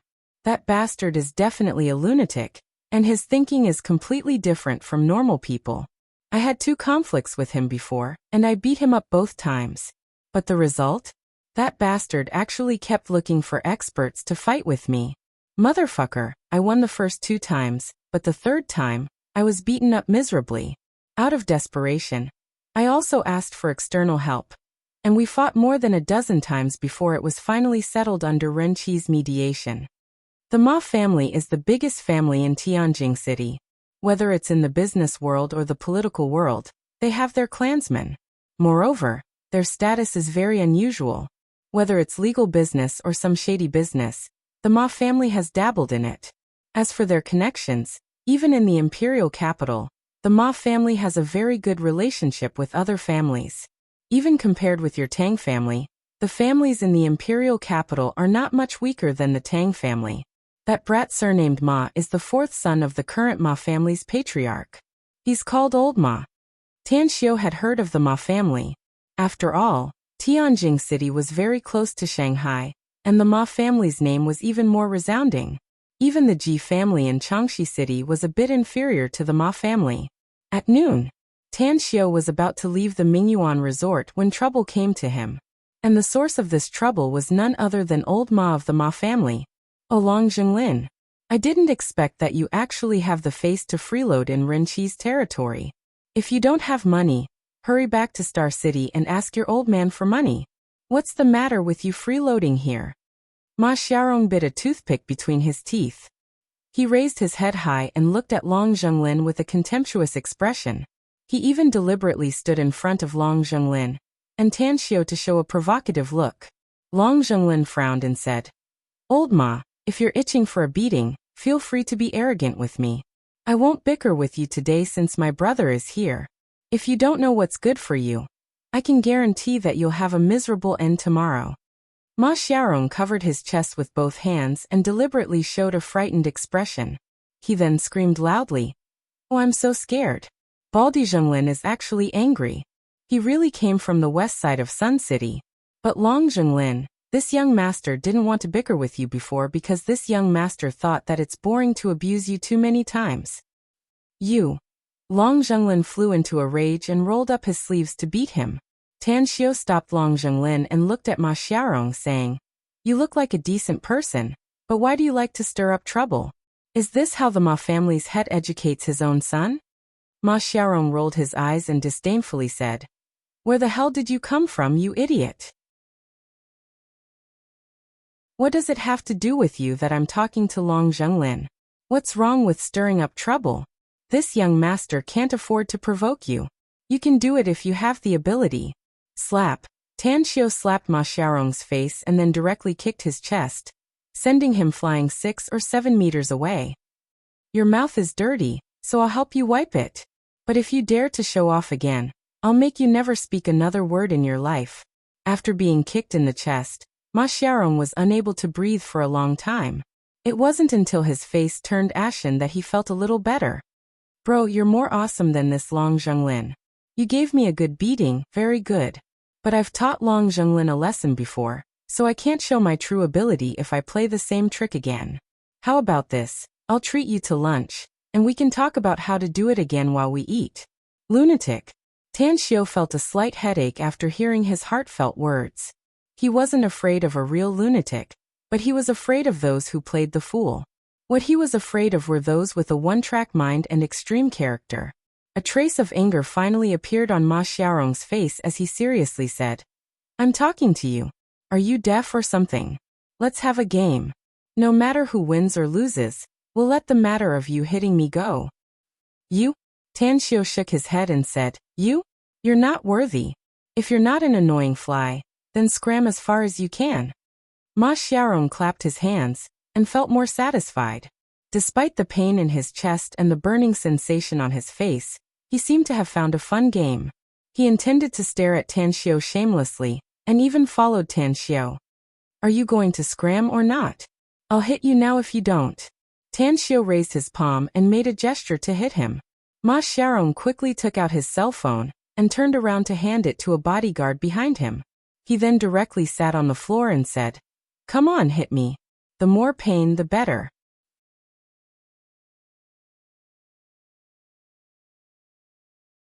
Chapter 772.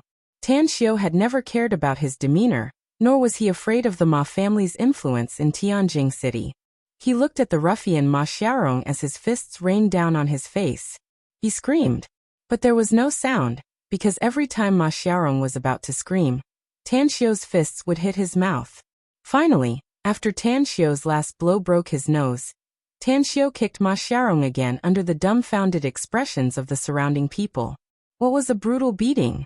Although Tan Xiao didn't use much of his strength, he still beat Ma Xiaorong to the point that he wanted to die. He curled up on the ground like a shrimp and kept twitching. "Stop!" Finally, one of Ma Xiaorong's bodyguards reacted. He angrily shouted and immediately attacked Tan Xiao. Unfortunately, he was sent flying by Tan Xiao's punch before he could get close to Tan Xiao. Like a tiger entering a flock of sheep, he rushed to the front of the other bodyguards. After a series of fierce attacks, all of Ma Xiaorong's bodyguards were knocked down, screaming and twitching on the ground. Tan Xiao clapped his hands and heaved a sigh of relief. With a satisfied smile he said, Did you see that, Long Zhenglin? You have to beat this unreasonable and reckless brat ruthlessly. If you can't accept it once, then beat him twice. If he still can't accept it after 2 times, then beat him 20 times, or even 200 times. Going to the gym to exercise these days also costs money, so this kind of human target is better than going to the gym to exercise.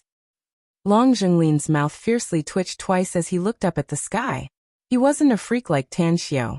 Not to mention that he didn't have Tan Xiao's combat power. Even if he did, he still needed to weigh the strength of Tianjing's Ma family. Obviously, Ma Xiaorong wasn't someone he could bully. A few minutes later, Tan Xiao and Long Zhenglin swaggered out of the Mingyuan resort. When the resort's owner, Ren Qi, arrived in a hurry and saw the wailing people on the ground, he immediately felt a headache. He helplessly patted his forehead and then walked to Ma Xiaorong's side, gently kicked him, and asked, "You're not dead, right? If you can stand up, then hurry up and get up. Otherwise, I'll have to call 120. Ma Xiaorong crawled up from the ground. Even though he was still sore all over, he still wiped his nosebleed in tears and shouted incoherently, "Hey Ren, if you dare to call 120, I'll fight you to the death. Motherfucker, where did that bastard who hit me come from?" Rinchi rolled his eyes and ignored him. He turned around and asked the people nearby to figure out the ins and outs of the matter. Then he looked at Ma Xiaorong with a headache and unhappily said, "Hey, can't you surnamed Ma know your place?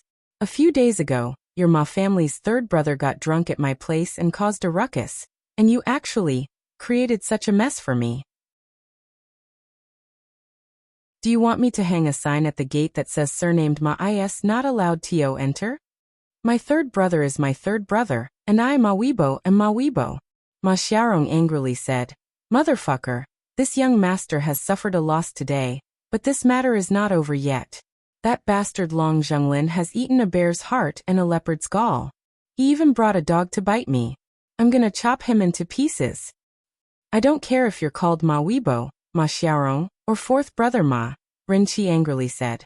"Please don't give me any more trouble. You know Long Zhenglin's origin. He's the second son of the Long family in Shuangqing province's Star City. You also know how much power the Long family has.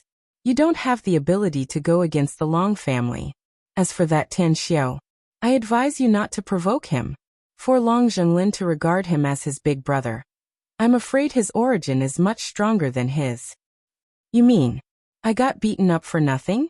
Ma Xiaorong angrily said. "Is there something wrong with your brain? Or is there something wrong with mine? Tan Xiao isn't he? I'll remember him. As long as he's still in Tianjing City within 2 hours, I'll make him crawl out of Tianjing." Ren Qi was speechless. He could only helplessly shake his head as he watched Ma Xiaorong angrily leave with his hapless bodyguards. After thinking for a while, he took out his mobile and dialed Long Zhenglin's number. After the call was connected, he forced a smile and said, "Second young Master Long, even if your brother came to play, you don't need to play this big, right? It's not like you don't know what kind of person fourth brother Ma is. Isn't this just drawing hatred?" "It's fine," Long Zhenglin replied perfunctorily. Ren Qi helplessly sighed and said, "Forget it. I won't meddle in your affairs. If you can't handle it, then go hide first. That lunatic probably went home to find his brother. You should also persuade your brother to leave Tianjing City as soon as possible. You're well aware of the Ma family's power in Tianjing City." "Don't worry. I know what to do." Tianjing City, Hongshan District. The Ma family's vast estate was built here.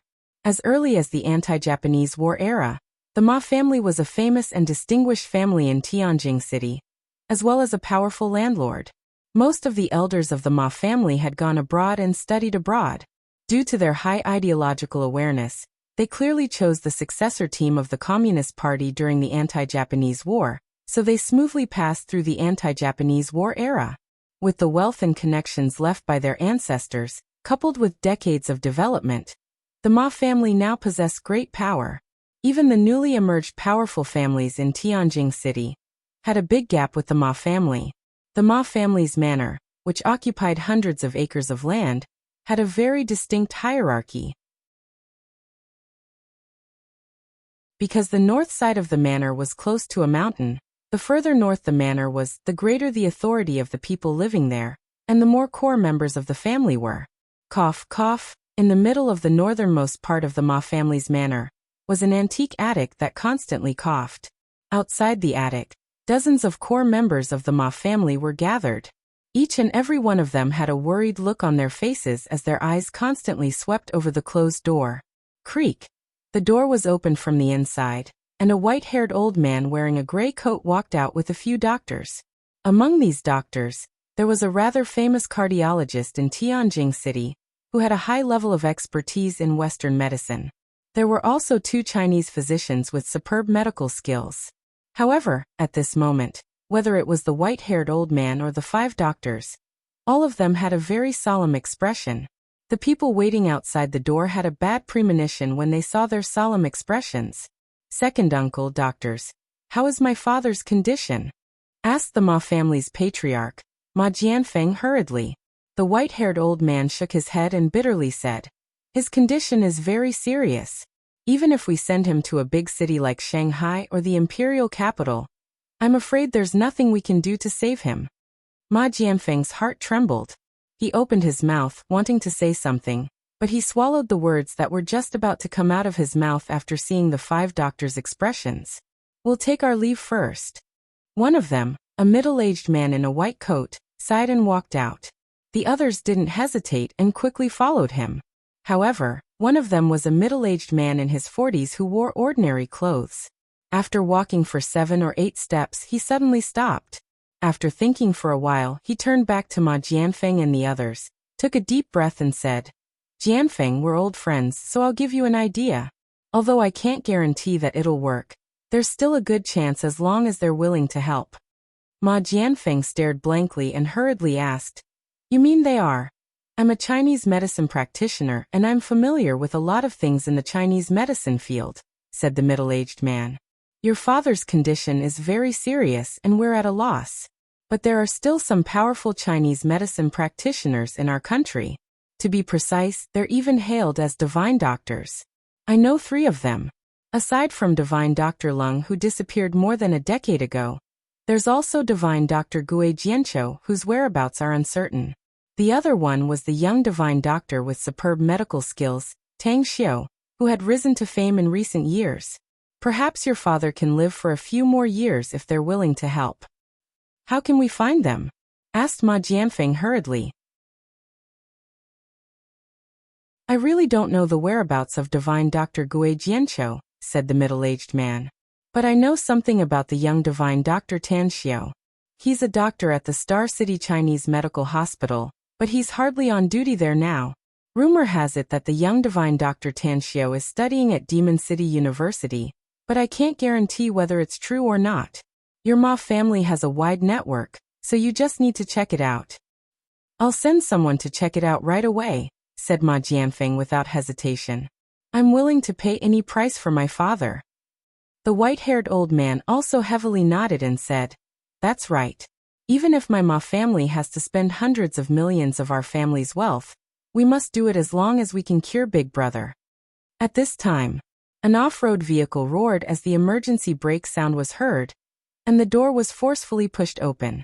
Ma Xiaorong, who had a bloody nose and swollen face, jumped out of the driver's seat and shouted, "I heard there's a doctor in our house. Where is he? Hurry up and treat my injuries." Dozens of core members of the Ma family, as well as the middle-aged Chinese medical doctor who stayed temporarily, stared blankly. At this moment, Ma Xiaorong's appearance looked very miserable. Aside from the injuries on his face, there were also many footprints on his clothes. Ma Jianfeng was in a bad mood. Seeing his son's appearance, he immediately became angry and shouted, "What happened to you? Where have you been fooling around?" Ma Xiaorong was not afraid of anything, but he was afraid of his father. Upon hearing the reprimand, he immediately shrunk his head and turned around to go back to the car. "Stop!" Ma Jianfeng angrily shouted. Ma Xiaorong stopped with a bit of fear and said with a bit of fear, "Dad, I'm already injured. You won't beat me, will you? Look at my nose. Look at my mouth. I'm that damned Long Zhenglin from Star City and his friend, Tang Xiu. Third brother, why are you here? Why didn't you pick up my call? Let's go and help me take revenge." Ma Jianfeng's face turned completely dark. In the crowd of the Ma family, Ma Weikong shrunk his neck and angrily glared at Ma Xiaorong. Even if he wanted to take revenge, there was no need to say it so loudly in front of so many family members, right?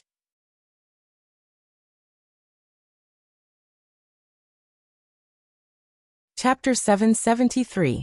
Jiang Kuan was the vice president of the Tianjin Chinese Medicine Association and had superb Chinese medical skills.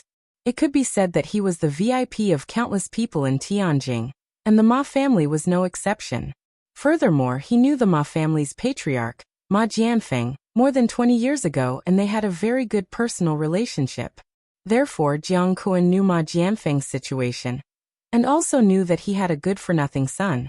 People said that dragons give birth to dragons and phoenixes give birth to phoenixes. But in his opinion, Ma Jianfeng was a powerful and capable person. So how could he give birth to such a useless fool? Alas! Jiang Kuan sighed and was about to leave. Suddenly, a flash of lightning flashed in his mind, and his complexion suddenly changed. Two names quickly formed in his mind. Star City? Tanxiu? He instantly stepped forward and stood in front of Ma Xiaorong, asking in a deep voice, "You just said that Tanxiu, where is he from?" His question made Ma Jianfeng's complexion slightly change. Even the dozens of core members of the Ma family in the surroundings also had their expressions moved. Who knows where this bastard came from? Ma Xiaorong angrily said. "Shut the fuck up." Ma Jianfeng angrily shouted. "Answer your Uncle Jiang immediately. What's Tanxiu's origin?" "Didn't you tell me to shut up?" Ma Xiaorong muttered and then honestly said. "I really don't know where he came from. I only know that he's with the second son of the Long family, Long Zhenglin." Jiang Kuan pondered for a moment and asked, "How old is he? How does he look? Does he have any obvious features?" "He's 21 or 22 years old. He's very handsome, but not as handsome as me. As for any obvious features, I didn't notice." "You're handsome? Handsome my ass. You're even worse than a pig now." Jiang Kuan cursed inside and turned to look at Ma Jianfeng, saying, "I've seen Tanxiu's photo. He's indeed very handsome, and he's about 21 years old. If you have a smartphone, you can directly search his information on the internet." Ma Jianfeng's expression changed. He immediately took out his phone and searched for Tanxiu's information. Soon he found Tanxiu's photo. He handed the phone to Ma Xiaorong and shouted in a deep voice, "Take a look at this photo. Is this the person in the photo?" Ma Xiaorong glanced around and immediately shouted, "That's right. It's this bastard. He beat me up like this." "Pa!" Ma Jianfeng raised his hand and slapped Ma Xiaorong's face, causing him to fall on his butt. Under everyone's watchful eyes, he even kicked Ma Xiaorong several times and angrily shouted, "You bastard! How did I give birth to such a bastard son like you? Do you know who he is? He is the young miracle-working doctor, Tanxiu. Your grandfather is still waiting for him to save his life. You actually had a conflict with him? I'll beat you to death." Several senior members of the Ma family hurriedly stopped Ma Jianfeng, but one of them still pointed at Ma Xiaorong and cursed, "You bastard! You never did any proper work and stirred up trouble before, but I didn't expect you to poke the hornet's nest today. If your father didn't beat you just now, I would have beaten you up myself." Ma Xiaorong was beaten silly, and was even more tongue-tied after being scolded. What happened to my grandfather?" Ma Xiaorong slumped on the ground and asked while covering his swollen cheek. His question nearly made the Ma family's core members' noses crooked. Some of them even wanted to beat this brat to death. All the core members of the Ma family had received the notice that the old man was seriously ill. But the result? They called Ma Xiaorong several times and sent several text messages, yet they couldn't contact him. But now, he even had the face to ask what happened to the old man. Ma Jianfeng was stopped by several of his family members, but his anger was getting more intense. He gasped for breath and roared loudly, "Cut off all the pocket money of this bastard from today onward, and take back all his cars and houses outside.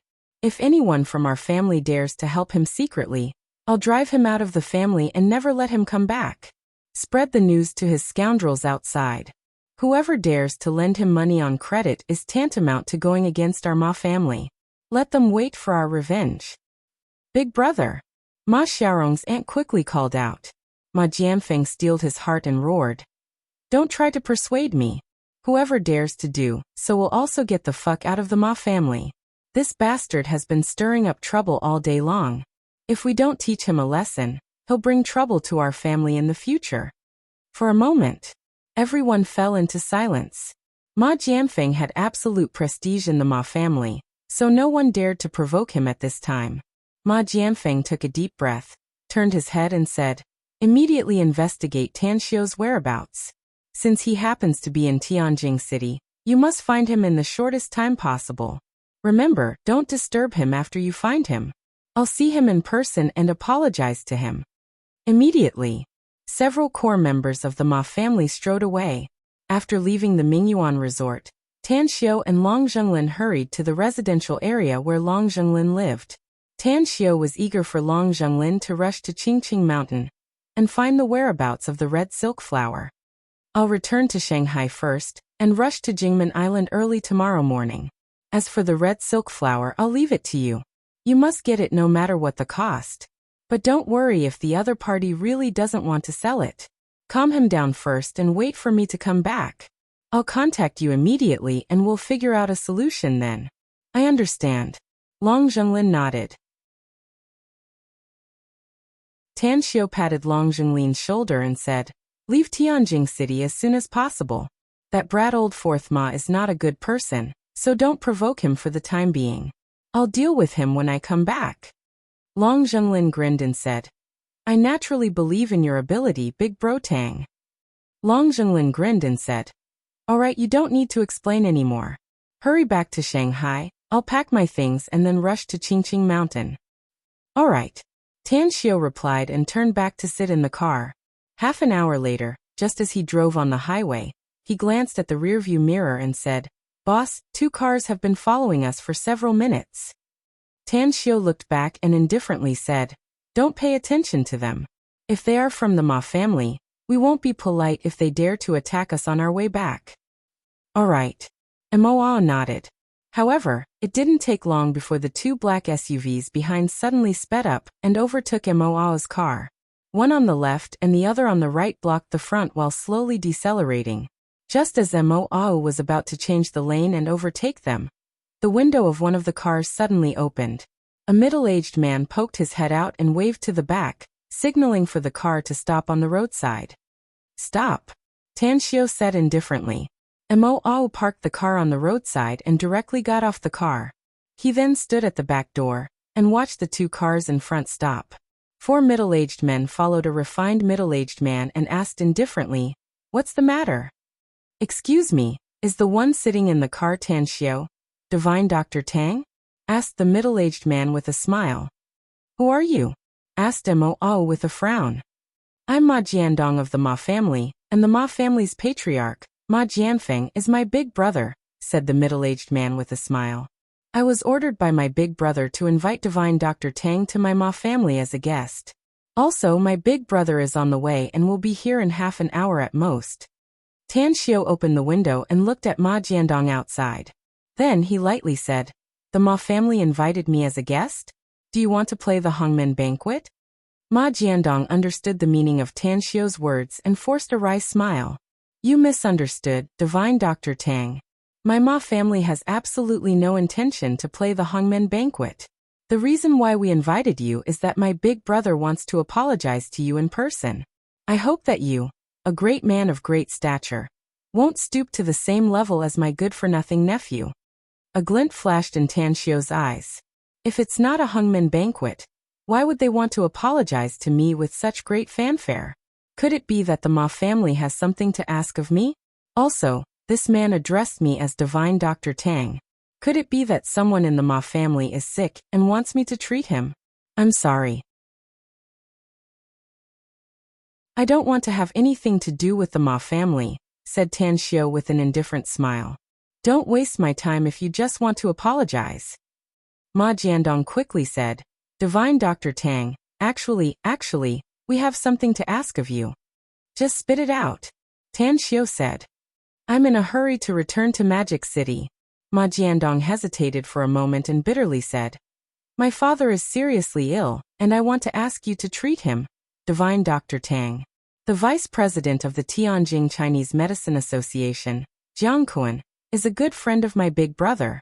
He recommended you, thinking that your medical skills are superb and can save my father. I don't have time. Tan Xiao straightforwardly refused. Divine Dr. Tang, our Ma family is begging you.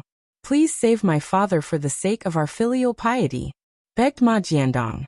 My big brother said that our Ma family is willing to pay any price, as long as you can cure my father's illness.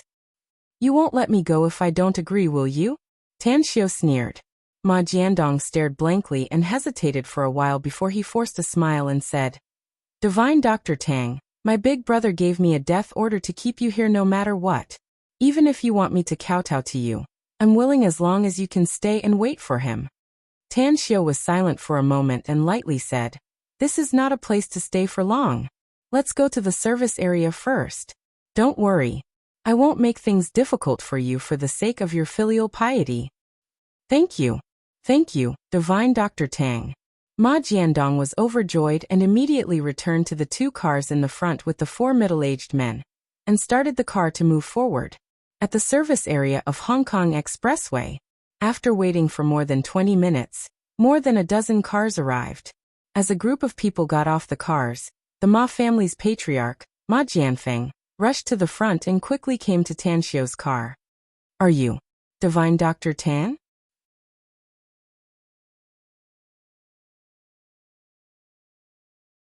Chapter 774. Ma Jianfeng's attitude was very humble.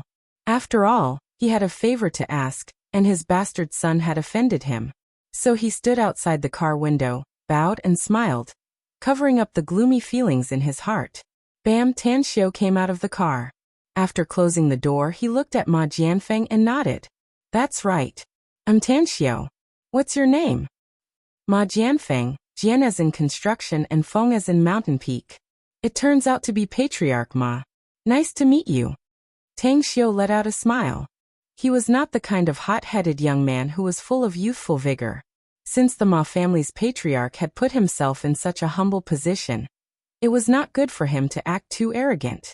The Ma family was, after all, one of the biggest families in Tianjin City. It was not easy for Ma Jianfeng to do this. They shook hands, chatted and laughed. After exchanging a few pleasantries, Tan Xiao slowly said, I already know Patriarch Ma's intention for going through so much trouble. But let's get the ugly words out of the way first. I don't know anything about the Ma family's old patriarch's condition. I don't even know what kind of illness it is, so I don't dare to guarantee that I can cure him. Ma Jianfeng put away his smile and seriously said, I understand what you said, Divine Dr. Tang. But I hope you can do your best. It can be said that you're the last life-saving straw to cure my father. We'll try our best to fulfill your request no matter what it is.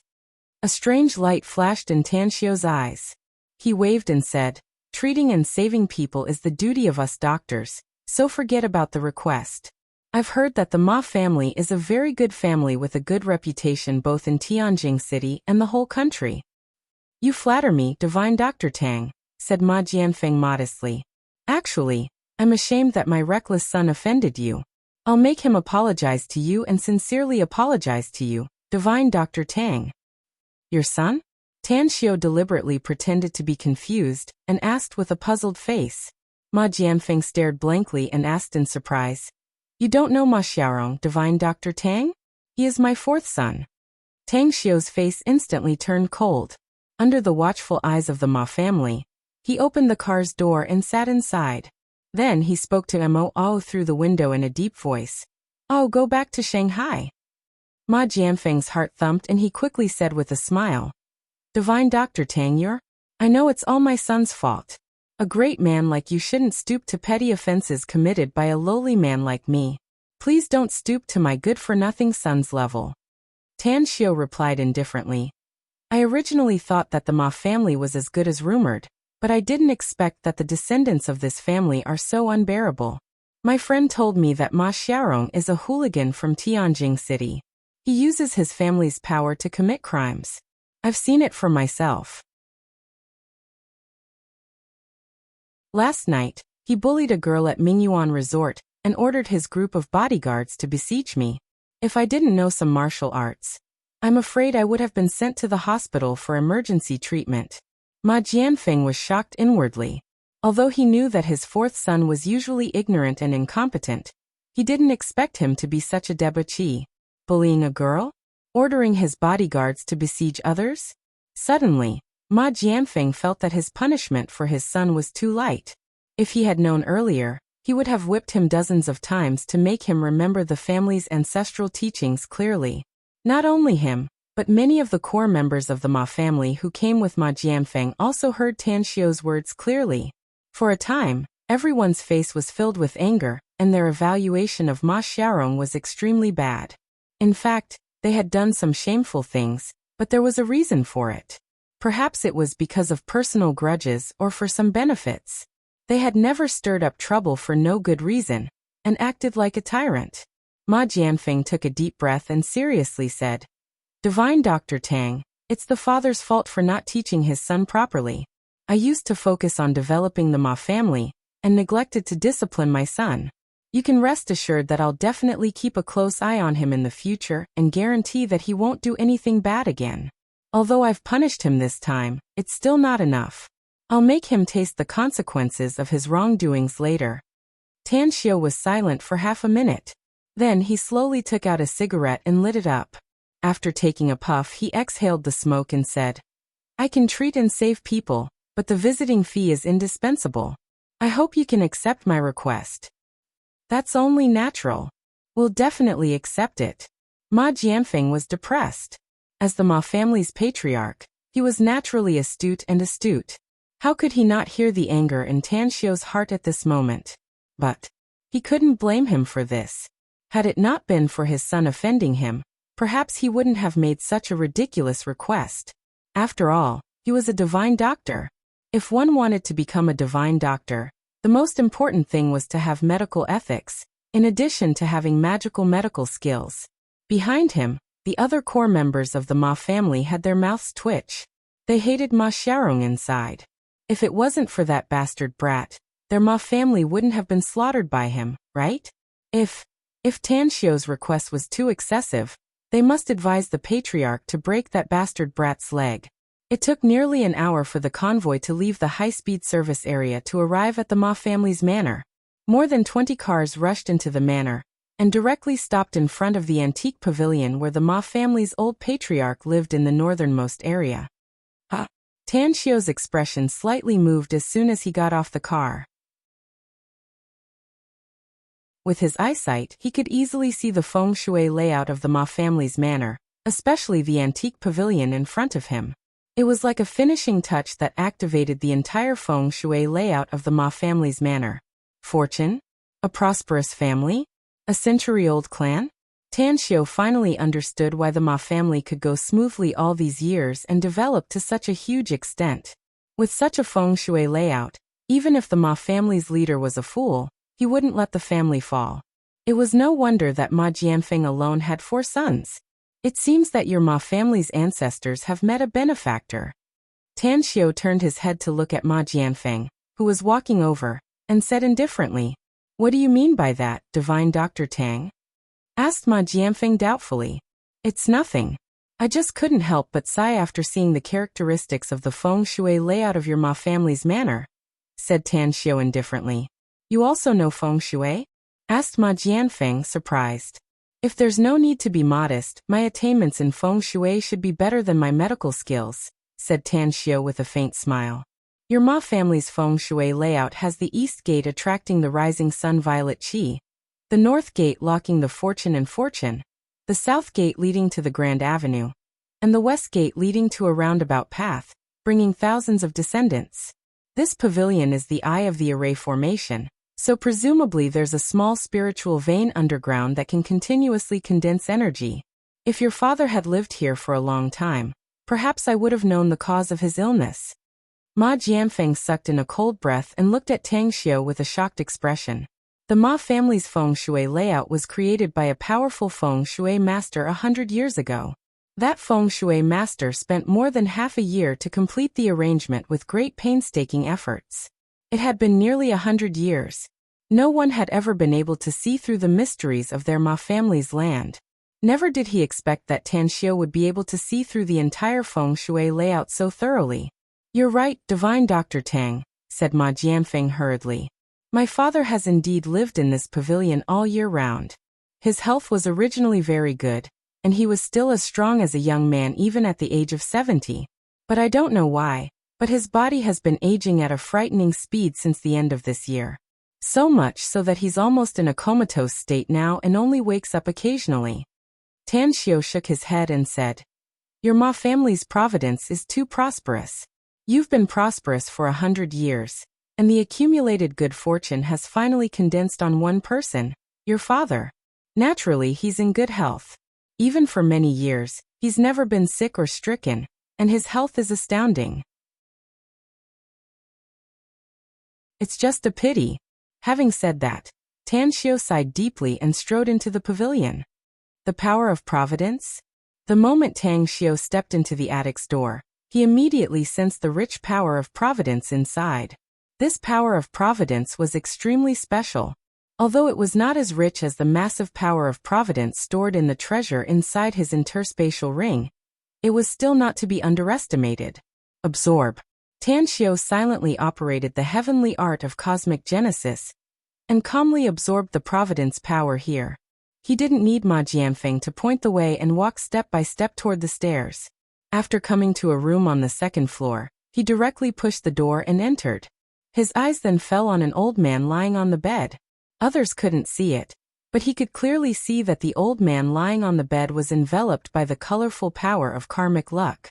Because the power of karmic luck was so dense, even the old man's essence, energy, and spirit were being absorbed by the power of karmic luck. At this rate, the old man on the bed would completely lose his essence, energy, and spirit and die in half a month at most. Tan Xiu turned his head and looked at Ma Jianfeng and several of the most powerful members of the Ma family. He lightly asked, "You're now facing two choices. First, save his life and destroy the Ma family's providence foundation. Second, let him die and ensure that the Ma family continues to prosper for nearly 100 years. Ma Jianfeng's expression greatly changed, and the others also looked aghast. Ma Qingye, Ma Jianfeng's second uncle and an old man with high prestige in the Ma family, took 2 steps forward at this moment and nervously looked at Tan Xiu, asking, "Divine Dr. Tang, is it possible to have both choices?" Tan Xiu shot him a deep look and nodded. These old men of the Ma family are very good. At least they don't have the intention to plot against each other. Yes, but the price is very high.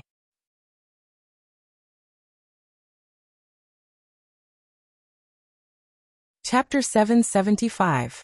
What's the price to pay, Divine Dr. Tang? Asked Ma Qingye without hesitation. The Ma family won't have another member in the next 5 years, Tan Xiu said lightly. The Ma family will have 10 babies under the age of 3 leave their glabella flower to share the Ma family's fortune. Only one of them will survive in the end. The Ma family will need to gather magic tools of the metal, wood, water, fire, and earth elements to condense their fortune in the next 5 years. One member of the Ma family will sacrifice his lifespan for 10 years to pray for blessings. Hiss Ma Jianhua, Ma Qingye, and the other 4 high-ranking members of the Ma family gasped at the same time and looked at Tan Xiu in horror. This price, wasn't it too terrifying? It's not like you won't get any benefits if you choose this, said Tan Xiu flatly. At the very least, the child who survives will become the hope of the Ma family in the future. As long as no evil feng shui master destroys your family's feng shui, he can lead the Ma family to go further and become stronger. Ma Jianfeng was silent for a long time and then bitterly said, Divine Dr. Tang, this is a very important matter. I need to discuss it with the family's top brass. While pointing to the old man on the bed, Tang Xiu lightly said, he can only hold on for half a month at most. If you don't make a decision within half a month, then only death awaits him. Your Ma family will probably decline after you hand over your power and authority. Further, I'll be back in Shanghai tonight at the latest since I have an important matter to deal with tomorrow. I don't know when I'll be back. Therefore, you only have one afternoon to discuss it. One afternoon? The Ma family's complexion changed and they quickly exchanged glances. Ma Jianfeng then solemnly said, Divine Dr. Tang, do you still want to diagnose my father? Tan Xiu nodded and walked to the bed to buckle the old man's wrist. After checking the pulse, he judged the old man's physical condition and found that it was no different from his previous judgment. After leaving the room and coming to the first floor, he said, Find me a quiet room. I need to write something. My father's study is at the end of the left corridor, said Ma Jianfeng immediately. Tan Xiu nodded and followed Ma Jianfeng to the study. He looked around the antique study and finally his eyes fell on the writing brush, ink, paper, and inkstone on the desk. In this day and age, there were not many scholars who could still possess the four treasures of the study, especially when the walls around the room were covered with calligraphy and paintings from ancient and modern masters and painters. Being here, one could feel the aura of Confucianism and Taoism. What else do you need, Divine Dr. Tang? Ma Jianfeng asked. Cinnabar ink, yellow paper, Tan Xiu said. If you're sure you want to save your father, you'll need 10 more unpolished jades. I'll immediately send someone to find him, said Ma Jianfeng in a deep voice. Also, I still have to discuss this matter with the other members of the family, so I won't be accompanying you here. Tan Xiu waved his hand and said, Go. Just send someone to bring some food over later. Ma Jianfeng stared blankly for a moment. Then he suddenly remembered that it was already noon and Tan Xiu hadn't eaten yet. A smile appeared on his dignified face as he complied and left with the rest of the Ma family. Mo stood at the desk and watched Ma Jianfeng close the door from the outside. He immediately lowered his voice and asked, Boss, are you going to rip them off? A faint smile outlined on the corner of Tan Xiu's mouth as he asked, Don't you think it's a pity that the Ma family has so much wealth and can't use it? I'm kind-hearted, so I intend to help them spend some money or share some other treasures. This is a good deed. Mo's heart twitched a few times as he looked at Tan Xiu speechlessly. He had been following Tang Xiu for more than a day or two, and he had seen Tang Xiu's moves many times. The way Tang Xiu brutally slaughtered others made him shudder. Soon after, the fragrant dishes were delivered. Just as Tan Xiu and Mo were satiated, the Ma family's clansmen sent them the best cinnabar ink and 10 pieces of jade. After Tan Xiu sent them away, he immediately began to draw talismans and craft magic tools. In the evening, Ma Jianfeng came to Tan Xiu's study room with a gloomy expression. This time, only his second uncle, Ma Qingye, came with him. Tan Xiu looked at their expressions and understood their choice. He sighed inwardly and indifferently said, You've chosen to give up the Ma family's old patriarch, so I don't need to do anything else. I've made talismans and magic tools, but you don't need them anymore, so I'll give you the corresponding money according to the market price. Ma Jianfeng took a deep breath and seriously asked, It seems that you've already guessed the result, Divine Dr. Tang. As a matter of fact, I really want to save my father, but there's really nothing I can do. The Ma family has a lot of people, but the whole family will have no descendants in the next 5 years, and you'll have to use 10 children to do it. Tan Xiu raised his hand to interrupt him and calmly said, I understand your difficulties. Then we'll take our leave first. Someone will naturally send you the money for the cinnabar ink and the jade tomorrow. Ma Jianfeng quickly said, Divine Dr. Tang, do you have a way to temporarily preserve my father's life? 10 months, just 10 months is enough. I don't get what you're thinking. Tan Xiu knitted his brows. Ma Jianfeng steeled his heart and gritted his teeth. 10 months is enough for the Ma family to have a lot of new members. As long as we can gather 10 people at that time, we'll choose to save my father. Tan Xiu squinted his eyes and carefully observed Ma Jianfeng a few times. Then he indifferently said, I do have a way to make your father live for a year and a half, but I'll have to pay a big price for it. I want to know what kind of price your family can pay for it. What do you need to pay, sir? Asked Ma Jianfeng. I need to pay twice the lifespan. Tan Xiu lied with his eyes wide open. Hiss, Ma Jianfeng and Ma Qingye exchanged glances and gasped while silently calculating what price to pay for Tan Xiu to pay the price of his lifespan. After a long while, Divine Dr. Tang, feel free to tell me what you need. We'll do our best as long as it's within our means, said Ma Jianfeng in a deep voice. Ores, at least 10 fist-sized precious ores, Plus 1 billion renminbi, said Tanxiu lightly. Of course, if your family has some strange things that can catch my eye, I can forget about 1 billion renminbi. Ma Jianfeng pondered for a moment, and then straightforwardly said, 10 precious ores for 1 billion renminbi. Give my family one night, and I guarantee that I'll give it to you before midnight. All right. Tanxiu replied, and went straight to the room on the second floor where the old patriarch of the Ma family was. Ma Jianfeng and the others wanted to follow him inside, but Tanxiu stopped them. After entering the room, Tanxiu took out a holy healing pill, broke half of it and stuffed it into the old patriarch's mouth. Then he walked to the side and sat cross-legged. Half a holy healing pill was enough to greatly enhance the old patriarch's vitality. Furthermore, as long as the old patriarch moved out of this pavilion, it wouldn't be a problem for him to live for another year. Time ticked by. 3 hours later, Tanxiu controlled his qi and blood, deliberately making his complexion pale and beads of sweat appear on his forehead. He looked at the Ma family's old patriarch, whose breathing had stabilized on the bed, and then walked out of the room with weak footsteps. Divine Dr. Tang, are you all right? Upon seeing Tanxiu's appearance, Ma Jianfeng's heart skipped a beat, and he hurriedly held Tanxiu's arm and asked. Tanxiu squeezed out a smile with difficulty, and shook his head. I'm fine. It's just that I suddenly extracted my life force, and injected it into the old patriarch's body. It consumed too much of my mental and physical strength. Your father is fine for the time being. As long as you move him out of this pavilion and send someone else to live here, there won't be any problem.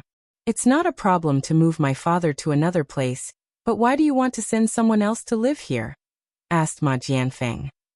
The human body is the most primitive feng shui array, and only a person can continue to receive the power of destiny and destiny to ensure the Ma family's destiny, said Tanxiu. Else, not only will your family's feng shui array no longer be beneficial to you, it will also cause your family to decline rapidly. Extreme prosperity is bound to decline, and it's the fruit of the cycle of the heavenly Tao. Ma Jianfeng suddenly understood, but he still asked, will the new people who move in encounter the same situation as my father? Tanxiu shook his head and said, not only will there be no harm in living here for a year and a half, you'll also get some benefits. As for what the benefits are, you'll find out later. I'll immediately send someone to move my father out, said Ma Jianfeng immediately. Divine Dr. Tang, why don't you go to my father's study room and wait for a while? I'll immediately come over after I'm done with my work. I'll give you 10 precious ores and 1 billion renminbi when the time comes. All right. Tanxiu naturally didn't want to leave the pavilion immediately. Although he had been desperately absorbing the power of destiny and destiny here for the whole afternoon and night, the amount he absorbed was still less than 1/10. If it wasn't for the fact that he still had something to do tomorrow, he really wanted to stay here until he absorbed all the power of destiny and destiny here. It must be noted that the power of destiny and destiny here was different from the one in the Qin Emperor's Imperial Jade Seal. The power of destiny and destiny here was very mild, and didn't crazily drill into his body when he absorbed it. As for the huge power of destiny and destiny in the Qin Emperor's Imperial Jade Seal, it crazily poured into his body when he just tried to absorb it, nearly causing his body to explode and die. The Ma family's reputation was quite good. After waiting for less than half an hour, Ma Jianfeng hurriedly returned and ordered 5 stalwart men to put 5 trays of 10 precious ores on the table in front of Tanxiu. He waved his hand to signal them to leave and immediately took out a bank card, saying, Divine Dr. Tang, there's 1 billion yuan in this bank card and the password is written on the back. As for these 10 precious ores, please appraise them. I'll immediately send someone to exchange them if you don't like them. Tanxiu casually put the bank card into his pocket, and then lifted the yellow cloth on the tray. The first thing he saw was a black stone. This is... Tanxiu's heart thumped wildly and disbelief filled his eyes. You're tuning in to the Li Mei's Wuxia Whispers YouTube channel. We're so grateful for your support, and don't forget to subscribe to join us on this incredible journey through captivating stories. Your generosity through donations truly makes a world of difference, as it's the primary source of revenue that allows me to expand and enhance this channel for you. Thank you from the bottom of my heart for being a part of this adventure.